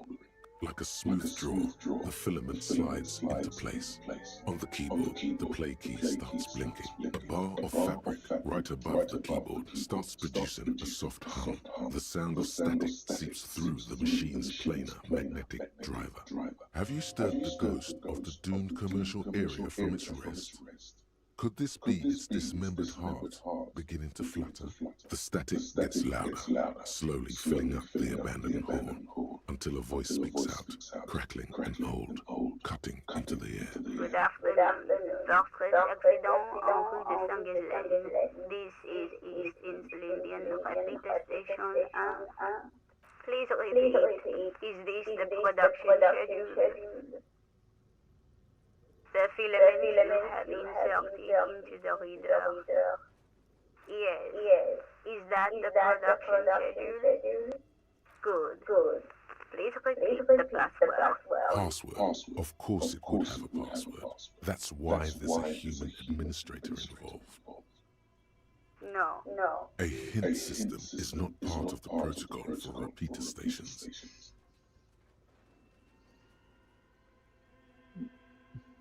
I am contractually obliged to protect the privacy of the filament holder such accident. Without filing a warrant of intel, I cannot give you access to this filament. I'm afraid we are not doing that, unless we want to wait for a month. Now, can you please repeat the password? Received. I will register this login attempt. Don't worry. Passwords are a way of turning up sooner or later. Fortress accident. Is there anything else I can do for you today? Fortress accident is the company on whose name the terminal you are currently using has been registered to. One moment. Fortress accident SCR produces revolutionary interactive calling radio games. That's what the catalog says. That's not bad. Any other questions? Yes, I am alive. I am 74 years old and my name is Yvonne. She repeats passwords. Programming people are all paranoid. My partner tells me that you're here because radio computer guys are all paranoid. They are be cautious. It's my job to protect the filament as a password repeater at the East Insulindian Station. I work as a repeater at the East Insulindian Repeater Station. It's my job to know where you are for this accident. As for me, well, I am sitting in my cubicle surrounded by a wall of radios. Doesn't it get lonely? Sitting there all by herself. Lonely? Why would it get lonely? I get to talk to people all day. That's why she does this. Now, please tell me if there's anything else I can do for Fortress accident. Thank you, and goodbye. Tiles on the cube are still smoldering, casting the framework in a soft glow. Fluorescent play and print keys shine on the keyboard. Nothing happens. The filament slides out of its glow. That's fine. Alright, let's get through the door. Uh-oh. This is where danger is. Just going to save here. Just in case. There's a big bear with a... Is that a fridge? What the fuck is that? You see a terrifying ice bear with a strange compartment in its belly. The door is covered in frost, and the bear's eyes... It's a fridge, isn't it? The bear looks oddly realistic. Is it taxidermy? The lieutenant doesn't answer. His eyes are glued to the animal. A sharp slice of light shines out from its mysterious belly door. A gust of freezing cold air rushes to greet you. You hear a low grumble as the bear regulates itself. This is the inside of a refrigerator. The lieutenant takes a peek inside. His hand has found the holster of his gun. He's fucking ready to blow his fucking head off. Of course, just a giant ice bear-shaped fridge. Let's take a look inside. The shelves are empty. All you see are crumpled ice cream wrappers with the brand name, Revachol Ice City. A handwritten note has been attached to the door. The fridge is huge. You pocket the note, and the little fridge magnet's keeping it on the door. You've acquired an interactable item. Investigate this item further by going to the Interact tab in your inventory. A friendly cartoon bear smiles back at you from a glossy cellophane wrapper. It looks nothing like the fridge. Good question. It looks like an ice cream fridge. I know. What an unfortunate marketing choice. What is even worse, the bear is still costing them money to this day. The fridge buzzes with energy. The electricity bill on this thing must be catastrophic. Cool. Right, so I got the item. The note is written with a blue pencil on a piece of lined office paper. The kitchen magnets have left spots on its surface. Does it say anything interesting? This is tangential at best, but the lieutenant's detective instinct is still active. Someone has scribbled S. I can't believe the off-site copy is still here. The illiterate ginger kid keeps stealing stuff from the studio, so I had to hide it somewhere safe. You'll find the filament memory with the off-site copy in the frozen ice cream maker. Please take it home ASAP. It's important. I'd do it myself if I lived in a civilized place with a freezer. Take care. Sulisław. Sulisław, they said it right. It's Polish or Slavic at the very least. I wonder who wrote that Looks note. like someone from that radio game company upstairs. I'm a little surprised they just left their property lying here. That's implausible. It belongs inside a radio computer, storing its memory. It's like a tape. You listen to discotapes, right? It's like one of your discotapes, only for a computer. It's like the production schedule you found, only this one's an off-site copy.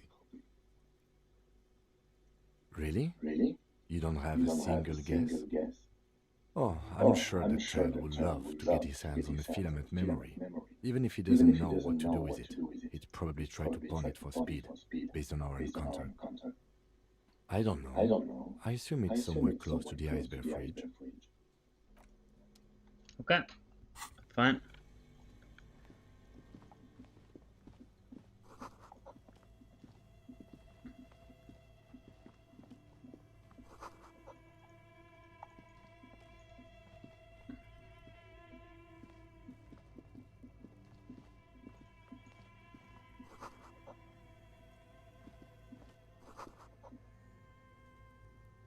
A few bricks have fallen off, revealing a compartment behind the wall. It's too dark to see in. There is, yes. And there also appears to be something inside the hole. Interesting. Do you want to take a look? Sure. Okay, here's some more rifles. None of these seem to be working. No! An old Belmagrave rifle. That's rare to find in such good order. Seems to no longer be functional, but still rare. Here. This should cheer you up. It's yours, officer. You found this place. Seems like an old bunker from the revolutionary period. Look at all those rifles. Must be an old weapons cache. It means there are firearms, albeit inoperable, still lying around in Martinez. It's an interesting coincidence, I would say. Might come in useful in the future.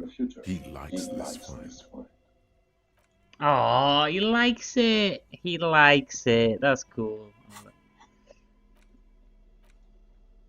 Antique Belmagrave rifle. Let's go shot. Okay. Cool.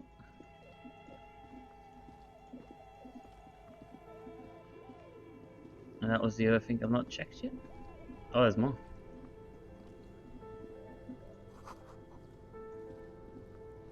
This orange machine is buzzing like an old submarine. It has a hand-cranked ice cream churner on top and an electric freezer that appears to be frozen shut. You slip your fingers under the frozen lid, but the ice is too cold for you to get a good grip. A pry bar will come in handy here. If you want to try again, then you need to have the pry bar in your hand, detective. Equip the pry bar by going to the Tools tab in your inventory.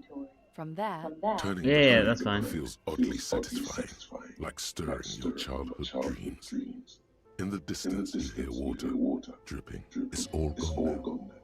You'll never become a poet or an entrepreneur. Okay, well, let me put it on. I assume it's going to be a strength test, so I don't think I'll be able to open it. This but we'll orange see. machine is buzzing Yeah. like an old submarine. It Minus has a 20? hand-cranked ice cream churner on top and an electric freezer that appears to be frozen shut. Fucking hell. Well, there's no chance I'm opening that. Oh, more. I'll get that later because it seems to be operating the stuff. Oh, it's a tank top. One sec. So what does this give me? 1 conceptualization, 1 suggestion. 1 plus to drama. Yeah, we'll take that. I can't even see what he looks like with it. Oh, no, I can. I can't zoom in, but yeah. He does have the mesh on. And that's the exit, so that goes further. Is there anything else here? Or more change?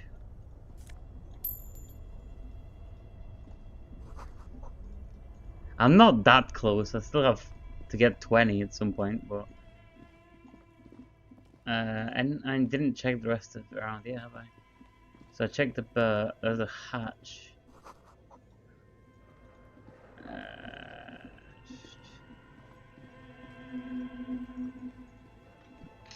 What was this?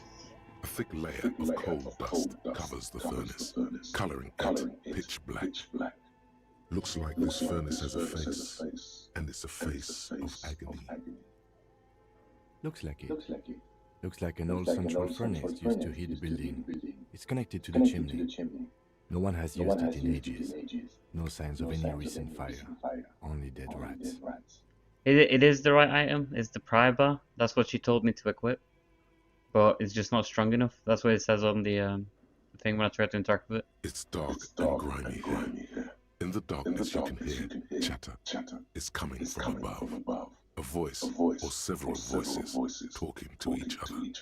Near the smoke chamber, upstairs. What are you doing? Wait, really? We should investigate, see if someone's upstairs. You're right. The rooms do look like they're connected. But no entities I see. exist. At least not the supernatural kind. Always has to be the skeptic, this man. Kick it with your foot. No. A lush layer of coal now covers your skin, sinking into the wrinkles. Your hands look ancient. Maybe you could paint something with this coal. Leave a cave painting for future archaeologists. No, that would be stupid. I'm going to save. Just in case I take damage from this. Coal dust covers. You muster all your strength and yell. Your dehydrated, hungover throat can produce little more than a dry croak. A lifetime of smoking and drinking will do that to you. The chatter from the chimney continues on as before. You seem to have made no impression on whatever's up there. Then again, maybe it's worth actually trying something up there. Maybe you should let your voice rest, officer. Try again later. Shot. Shock him. And they go on the same thing.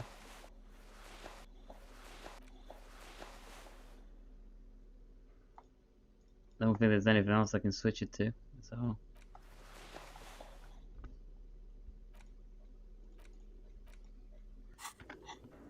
One sec. Right, so the last thing to fuck around with is the connections, so I can turn the stuff off. This was 20, right? I don't think there's this orange machine is buzzing. Yeah. And then 2 cables are plugged into the breaker box. The red one leads to the ice bear fridge, and the black one to the ice cream maker nearby. Something close to you dies with a soft electric purr. Why did you do that? It's black. It's not like it's the red one. And I plugged it. I do things about it. Because it's black, the color of immeasurable cosmos. The lieutenant raises his brows, but doesn't say anything.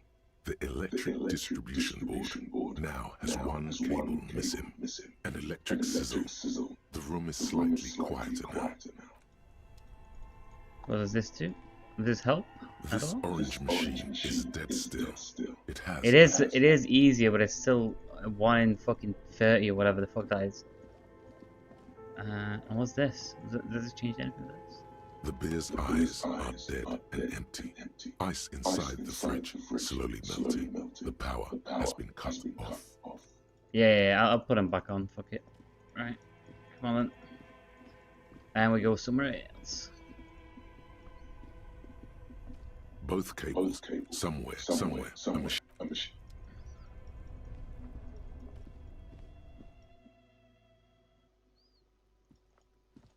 Oh, I came Yes. out here. Ah, I see. Right, okay, so that was the only exit anyway. So let's see. An old call box with East Delta Commerce Center. This must be the name of the doomed commercial area. Fortress accident. Well, that's me. Main hall building, Willing in rags, empty card. Right. Well, now that I've secured all that, I'm just gonna go back.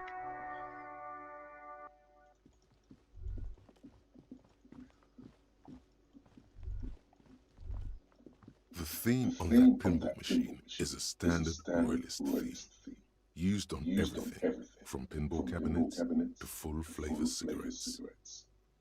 Clinging to a picture book version of the past century, waiting for the king to come back and cast out all the profiteers and homosexuals. Basically, imagine a yellow plastic crown with a liquor brand emblazoned on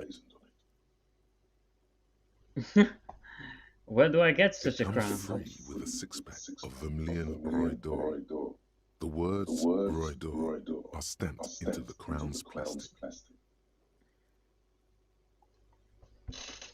Maybe. I might check it out after. The sentiment is called anti-centennial nostalgia, pining for a time before the turn of the century. It's common even now, after 50 years. Oh, the kitchen's open now as well. But I came to speak to him. Can I help you? Mine? No, it belongs to the Whirling in Rags. Thank you for clearing that up. Why do you keep the container locked? Why? To keep the hobos and drunks out. That's why. And the neighbors too. They put their trash there, and they don't pay for the garbage company. I thought as much. And are you the only party with access to the trash container? Well, yes. Us and the garbage disposal company. It seems a little callous, doesn't it? Something stirs in you. Prod at it and find out. What do you need them for? It concerns the case. Please cooperate. Just bring them back once you're done, please. Wait, what? But what about the bird? Yes, the bird. I found it lying on the floor with a broken wing the morning she left. You broke the skewer. I assure you it was him. It's as if he can't decide. I assure you it was him. Why on earth did you have to break the skewer? I can't believe it. I was so sure it was Sylvie. Even worse, I thought she was trying to send me a message. Symbol of hope and all. A tender type of hope. Something stirs in you. Perhaps this is why you broke it. All right. Did she say anything else about me? Did she say anything about me? The second one is the fucking facts, but number one. Really? I should give her a call then. Thanks, I guess. Was there anything else you wanted, or... What thing? Yes, not the whole damn union, thank God.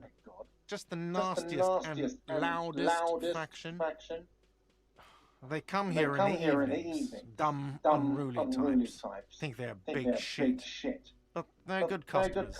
They place big orders and always pay on time. We should find out what this loud faction is, occupying the booth. Loudness means talkative, and we need info. We don't. We have to wait. They'll show up sooner or later. Men get hungry, even striking men. If not today, then they'll be here tomorrow. There are these things called days. You sleep between them. He's saying they'll come after you've slept. Just making clear you got that. What? By the way, you should come back to this thing-based questionnaire if you see anything interesting in the whirling later. Another thing. Great. Yes. Oh, there wasn't anything. Right, okay. So let's check out the kitchen. A thin man is smoking below an exhaust hood, occasionally sipping from his mug. This must be the Whirling's cup. Gorący kubek means hot cup in Polish. As you step in, he nods toward the table and says something in a completely foreign language. The only words you can make out are Gorący and kubek. Gorący kubek. It's not the way he said it. Okay, it's definitely not his name. Whatever you do, please don't call him Gorący kubek. Please, it's not funny. The man puts his cup down and replies something, his left hand drawing arcs in the air.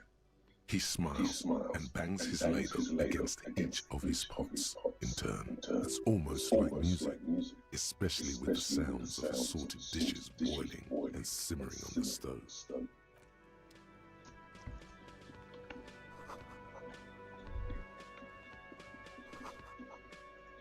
You see, you immediately feel drawn to the color. Blue is for mystery. You do? It's a door in the back of the kitchen. Why do you care where it leads? Eccentric. But okay, I suppose we could look into it as a side investigation. He's not bothered by your eccentricity. He seems genuinely intrigued himself. Gart is the person to ask about this, the cafeteria manager. The cobalt blue surface feels rough to touch. The stainless steel door is flush with its frame on every side. It leads to a side building, adjacent to this one. The old building next to this, half ruined. Whatever is behind it must be older. The door does not budge. Okay. You know what though? So I leveled Volition last time. Could do Inland Empire. I kind of want one of these physical skills, a bit old school, because endurance especially is key now. But all of these have come up, every single fucking one. And these have not come up as much as I thought, but they do come up in every single one. And quite often as well. But for actually doing things, you kind of need the physical ones.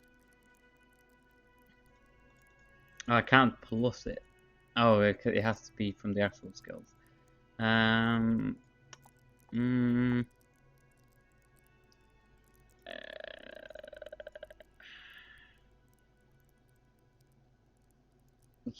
I'll do it. I'll do an endurance. I'm not super keen on it though, just because it doesn't really add anything. Woo! Nice. Anything else down here? Nope. I'll ask him after. I want to investigate the bin first. I just realized it gave me another point of life when I leveled up as well, so that's good. This kid better not be fucking here. Asshole. This trash container is locked with a well-oiled crack. The lock pops open. It should now be possible to simply raise the lid. Don't. Maybe you shouldn't. There is, but you won't like it. Sweat forms on your brow. Oh my Your god. hand is still on the lid. The smell of rotten food rises to greet you. You see soggy cartons, dirty rags, and organic waste. We're just in time. This hasn't been emptied for over a week. You see milk and egg rest with one broken egg in it. Some pasta wrapper. Picking up the soggy packages somehow feels familiar. A box falls into pieces in your hands. Batiste Soleil cereal. There are plastic pasta packages below. and turbo noodles. Nothing of note, however. Among the threadbare kitchen towels, something catches your eye. A pair of denim trousers. As the legs of the slime-covered jeans begin to unspool from the garbage, a rank corpse smell fills the air. The victim's clothes? Cadaver in odor is faint. If these belong to the deceased, they were removed when he was still in the early stages of decay. Drop them in here, officer. Guitar marked blue jeans. Pockets empty. Or empty. He wore them with a belt, too. A white belt. The loops appear stretched, but the belt is missing. That's it. Do you see anything else in there? I have another bag here. Something slimy catches your eye. A drab, long-sleeved shirt, olive-colored, appears from food waste. This is a military-type overgarment. No label or serial number. This is the kind of red shirt that's worn over light armor to conceal it in an urban scenario. Anything more? The rest of the rags are just kitchen variety waste. A yellow old mug that catches your eye. But other than that... All right. We should go to guard again and ask if he knows who put the clothes in the trash. It could be as simple as someone from the hostel cleaning the yard. Or that one. I'd advise against confronting that force. Not really. All we know is the victim's clothes are in the trash, the lid was locked, and this establishment had the key. It's just a small loose thread. The fuck's he on about? Kids? Kuno. He thinks you're an infant. I had to, okay? I fucking had to. See?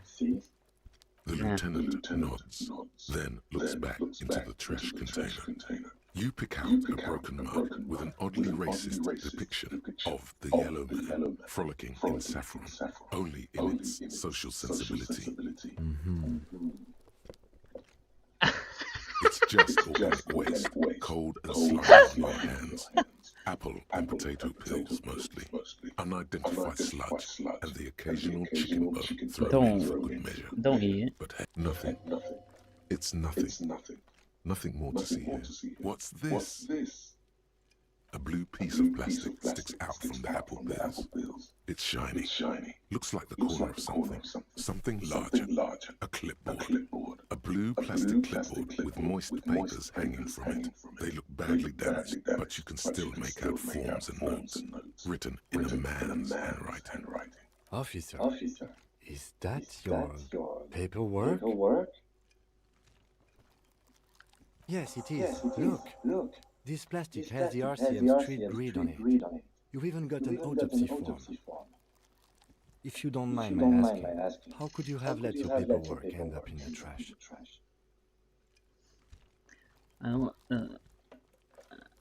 What are you talking about? I don't know either. You should take stock of your notes. Make sure it's all there. Official notes contain informants' names. If some how you said it anyway? Adversaries, bloodletting may well ensue. It would also not hurt to start taking notes on the case. Now, tell me what your eagle eyes see. Or are we finished? Some items, such as the ledger you found, are interactable. Go to your inventory and select the Interact tab to read your paperwork. The container sounds a muffled gong. That's one thing on the list. Okay. Well, it's time.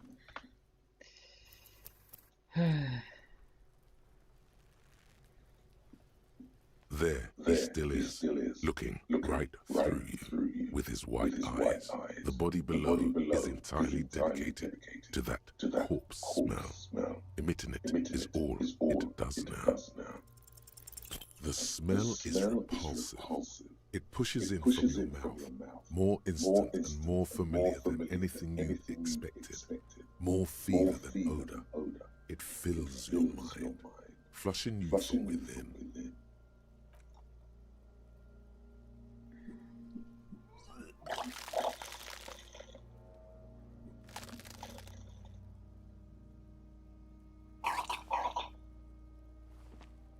You feel a great force ringing from your stomach. Your body curls and pushes it out. burst by burst, until a pool of vomit lies under your feet, and your throat stings from the stomach acid. It's okay.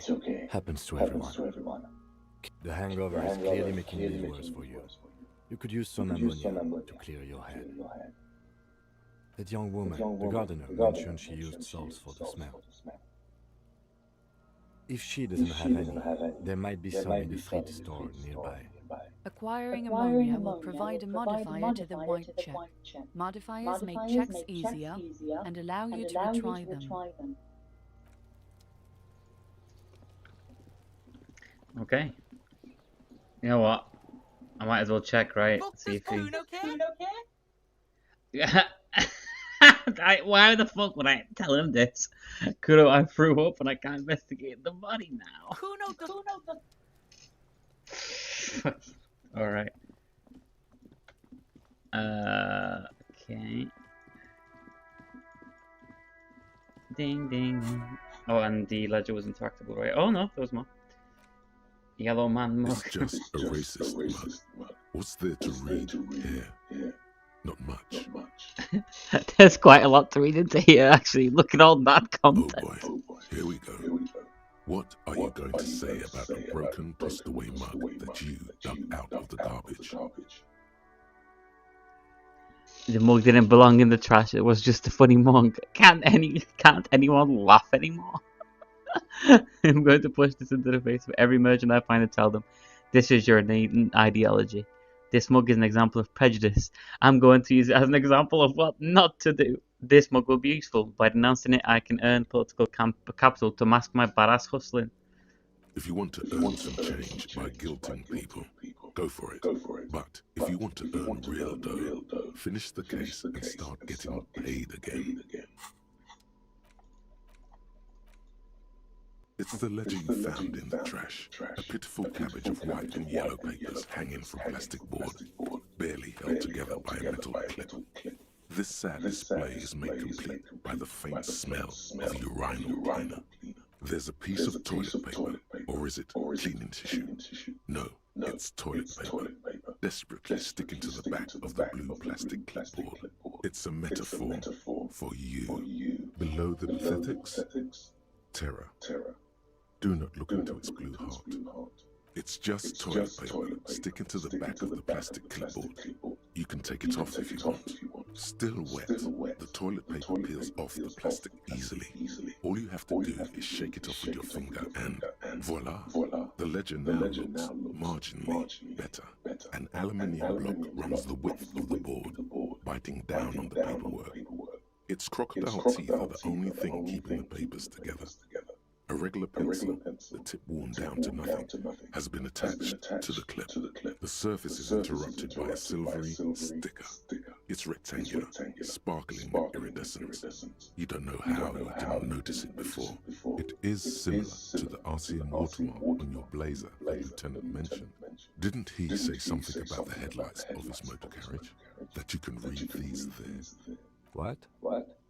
Yes, halogen watermark used for adding information to Elysium property. It depends. Aside from an anti-counterfeiting stamp, mine has my station number and address. The information varies by date of issue. Maybe yours will have how many cases you've solved. How many years you've been on the force, he's thinking. It'll have that. Any capable light with the right wavelength will do. Yes, RCM vehicles have headlights tuned especially to reveal halogen watermarks. This means you can read the watermarks if you just turn the lights on. Okay.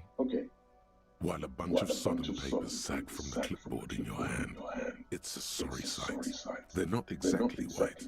They're yellowed in patches by sunlight and alcohol, and covered in dense blue handwriting. Ink escapes into watercolor patterns, reaching its tendrils across entire pages. The paper itself is checkered with faint red lines, forming short paragraphs. Once in a while, there's a red stamp that exclaims, "Case files, commit to paper." The case files themselves are plenty. You count more than 100 sodden, crumpled up, earmarked pages falling apart in your hands. They appear to be sufficiently organized and extremely dense, if mostly illegible. Work, strife, poverty, the general quarter. These are handwritten logs of investigations dating back to January 51, this year. The exact number is hard to estimate due to missing pages and an odd naming convention. But there are at least 20, maybe 30 cases undertaken, not completed, mind you. It's the middle of March. You have attempted 2 cases a week on average. Huh? 2 complex cases to undertake is a lot, yes. You really have to push yourself. I would not suggest it, lest you start making mistakes. 2? That's a lot. I didn't mean to say you are making mistakes, by the way. That was presumptuous of me. It's okay. We all make mistakes. Like a fan of girls, the papers dry. I like Kim a lot, I'm not gonna lie. Handwriting is extremely dense, if mostly illegible. Yes, it appears your employer, shall we say, robust yet literary system. Each investigation has its case number written on the margins. Yet, still more tellingly, most are accompanied by a name, a title, one might say even. One that draws inspiration from snoop fiction and Vespertine cop show staples. Yes, all caps. One is called The Next World Mural. Another, Square Bullet Hole Murders. Another yet, The Unsolvable Case. Others appear more light-hearted. The guys on a couch in an unexpected location, and the murder at the hookah parlor. Even the rare article-free collapsing tenement. Murder features prominently throughout. It's going to take an effort to piece these case files together, but it can be done. Once you're done inspecting them up close. You mean the alphanumeric? Officer, precinct, time of arrival at the scene? Oh, you mean the titular? Yes, well, so do I. In our defense, almost everyone in the RCM does. It's a holdover from the early days of the RCM, right after the revolution, when the organization had little idea how to do things. It persists in an unofficial capacity. Officers use these titles to refer to their work among themselves. Again, in your defense, I seem to have named one, the man with the hole in his head. That was a real person. His death was real. Still, I named it that, to amuse myself. I pray his loved ones never find out. Rail spiked through the head. He died. It was a workplace accident. There is, for precisely one more. 15 pages near the end remain untouched by the damage. The checkered grid forms a structure of passages, breaking the case into subtasks to accomplish. Once all the tasks are accomplished, the case is complete. The tasks you've completed flow out of the kind green ink pen in a brash freehand similar to the rest of the letters. The wording comes easily. It's almost robotically simple. A language developed for mental rigor and simplicity. Inspect the victim's body.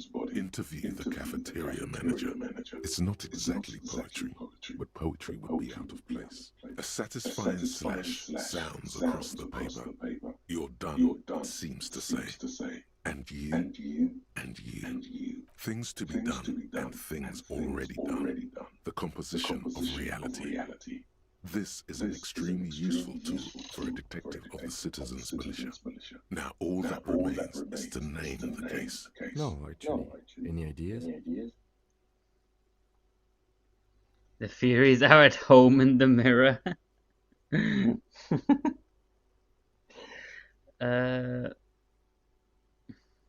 Great. That's great. That's actually what I was thinking too. The Hanged Man. Good, strong name. We have a very good name for the case now. I'm going to start calling it the Hanged Man. It's good we sorted this out.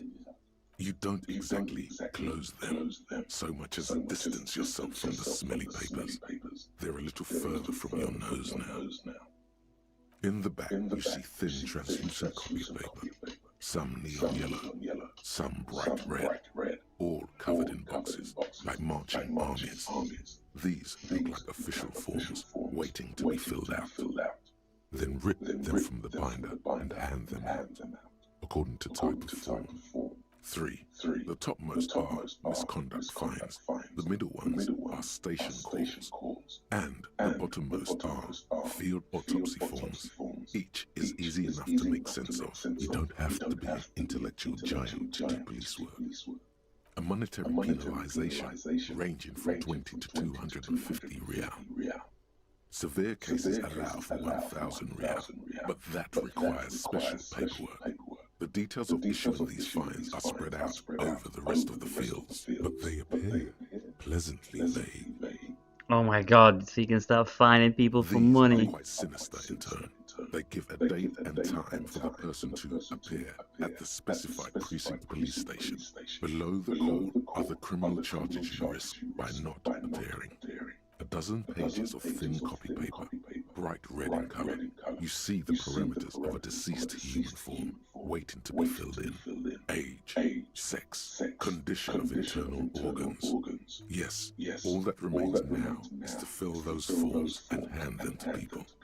Fines for wrongdoers, interview requests for bad guys, and field autopsies to dead guys. The rest of the stinking cellulose is much worse for wear. Being sandwiched between the board and the rest of the paperwork must have spared the fragile copy paper. It's made of dark blue plastic, hard enough to beat someone to submission with. The edges are rounded, however. The U4 size board feels thick and heavy in your hand. Light shimmers on its wet surface. On the back you see the embossed letters RCM. Blue. The blue heart. Don't look into it. Something rattles inside, ever so lightly. Is there a hidden compartment? Permeable. It's not hidden per se. The compartment is made for permeable materials that would get damaged if something happened to it. The plastic shimmers like lapis lazuli, but it is not see-through. You cannot see to its center. With your hands, U4 sized pages hang from the clip screwed to the top of the board. The acidic stench of rotting food is rubbed off on the cellulose. It now forms the base of the experience. This base surrounded by a faint air of spoiled meat, the stuff of death itself, and then sprinkled liberally with the citrus zest of toilet cleaner. It's proving to be harder than expected. You just don't have the intellectual rigor to patch the quilt back together. Try again later. Is not what you end up doing. You squeeze the plastic to slide it open, but nothing happens. Then you bend it some, then crack it. The goddamn thing is stuck. The ledger quivers in your hand. As it shakes, the pages rustle. This pathetic mess suddenly afraid of you for some reason. Okay. That's fine. That was a lot. Alright, so... Wait, what am I doing? Hello again, officer. How are you? Sure. I'm done with them. Go easy on that stuff. It gave me a terrible headache. Excuse me? She's uncomfortable. Maybe you should drop this line of questioning. She shifts in her seat awkwardly. Right, sure. Okay, so now I'm gonna just inspect the body, and if it works, it works. I am reading. It did also save just a second before as well. I'm gonna save anyway. And then... Oh yeah. Hold on though. First I'm gonna do this. There he still is, looking right Bro, he's fucking with his white eyes. The body below is entirely dedicated to that corpse. I might as well check the notes instead. I couldn't have a safe scum it until I get it, but there's just... I don't want to beat the game like that, because if I do it once, then I'll just keep fucking doing it. And then just, inside, you see a set of steering levers, a radio microphone, a pull-out toolbox, and the soft glow of the fuel preheater gauge. All right. Ready? I turn, you press start. It's next to the preheater. He's downplaying his excitement. The lieutenant is more than happy to show off his precious carriage. The dashboard lights up with orange glow. The rounds per minute gauge jumps, and the engine of the Caprice Canema comes to life with a whiny growl. The lights unfold with a little click, casting electrical light onto the ground before the vehicle. There you go. I'll turn them off from the remote once you're done. We just need to stand in front of the machine now.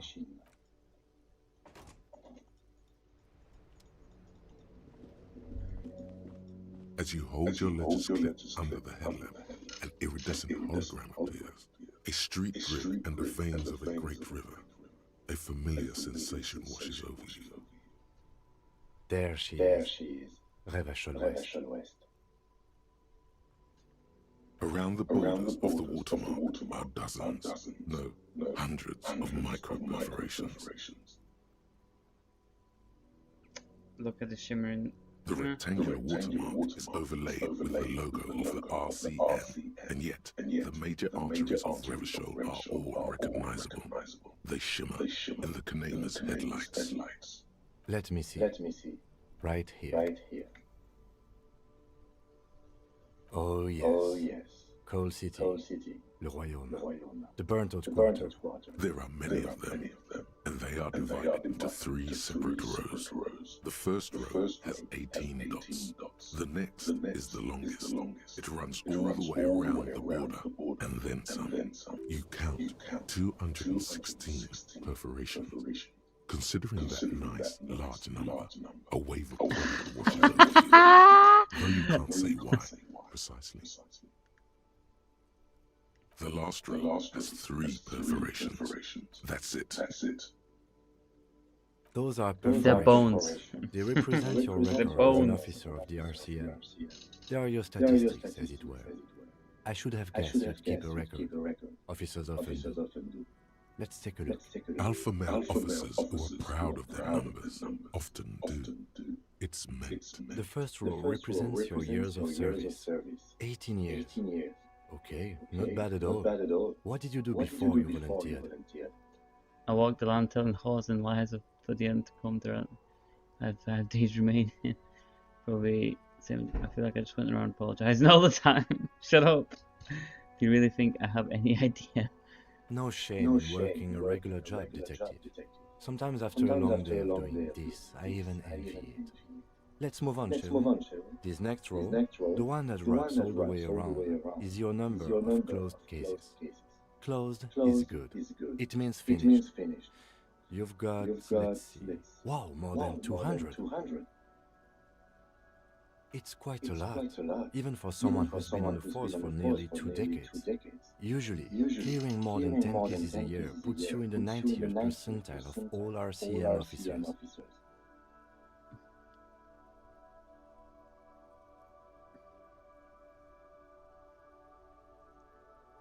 Call it what you want.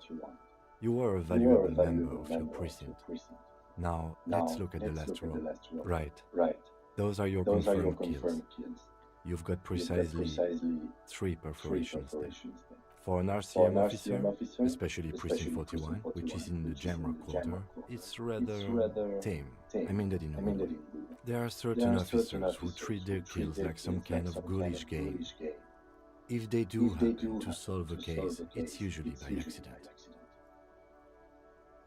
But it seems as though you are, or at least were, one of the good ones. So we have that to be thankful for. Yes. It's not a problem for him to state it, however. Everyone has their own method of coping. Some more effective or self-destructive than others.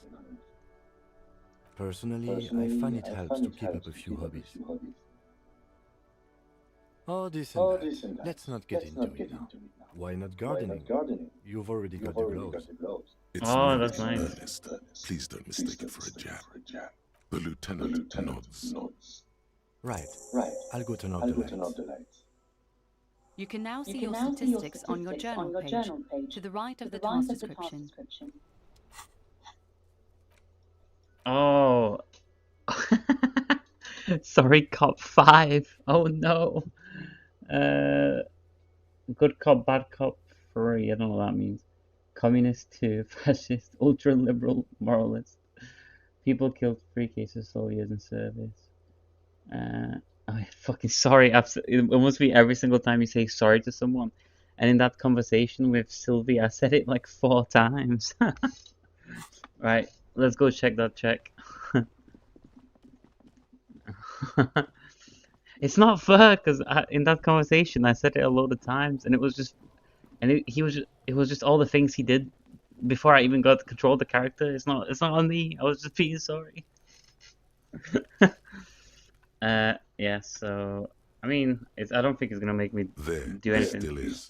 Looking, the ammonia only makes it worse. The combination forces tears out of your duct. The second time, not so much. When the vomiting is done, your cheeks are wet with tears. I accidentally skipped the fucking first dialogue. Nor does the wind right now. The weight is reassuring, like a krenel on solid fortification. Pat, pat, pat.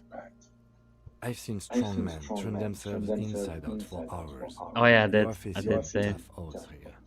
Alcohol withdrawal makes it considerably harder.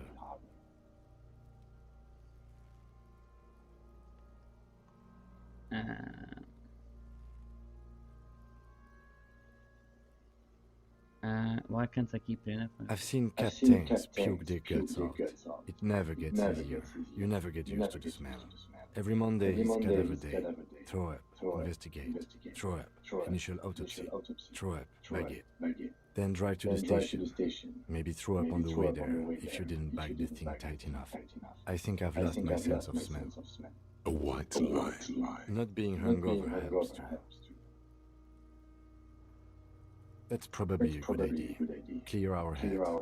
But before we can do that, you need to get your shit together. Okay, shake your head. Well, I don't want to get my shit together. My shit already is together. We should go talk to the locals. Find something else to do while the wind changes. It's pretty bad right now.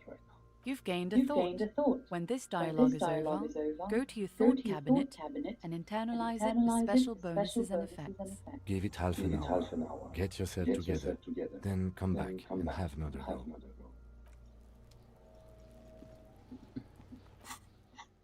So what's the new one? Volumetric shit compressor. Your shit is apart and is rather unbecoming of a cop, and a human being is supposed to be the opposite of that, tougher. I guess I have to start. Oh no, you can do them at the same time. Why didn't you say that before? I could have been doing A Lonesome Long Way Home before as well. Anyway, we ended here. Even though I already spoke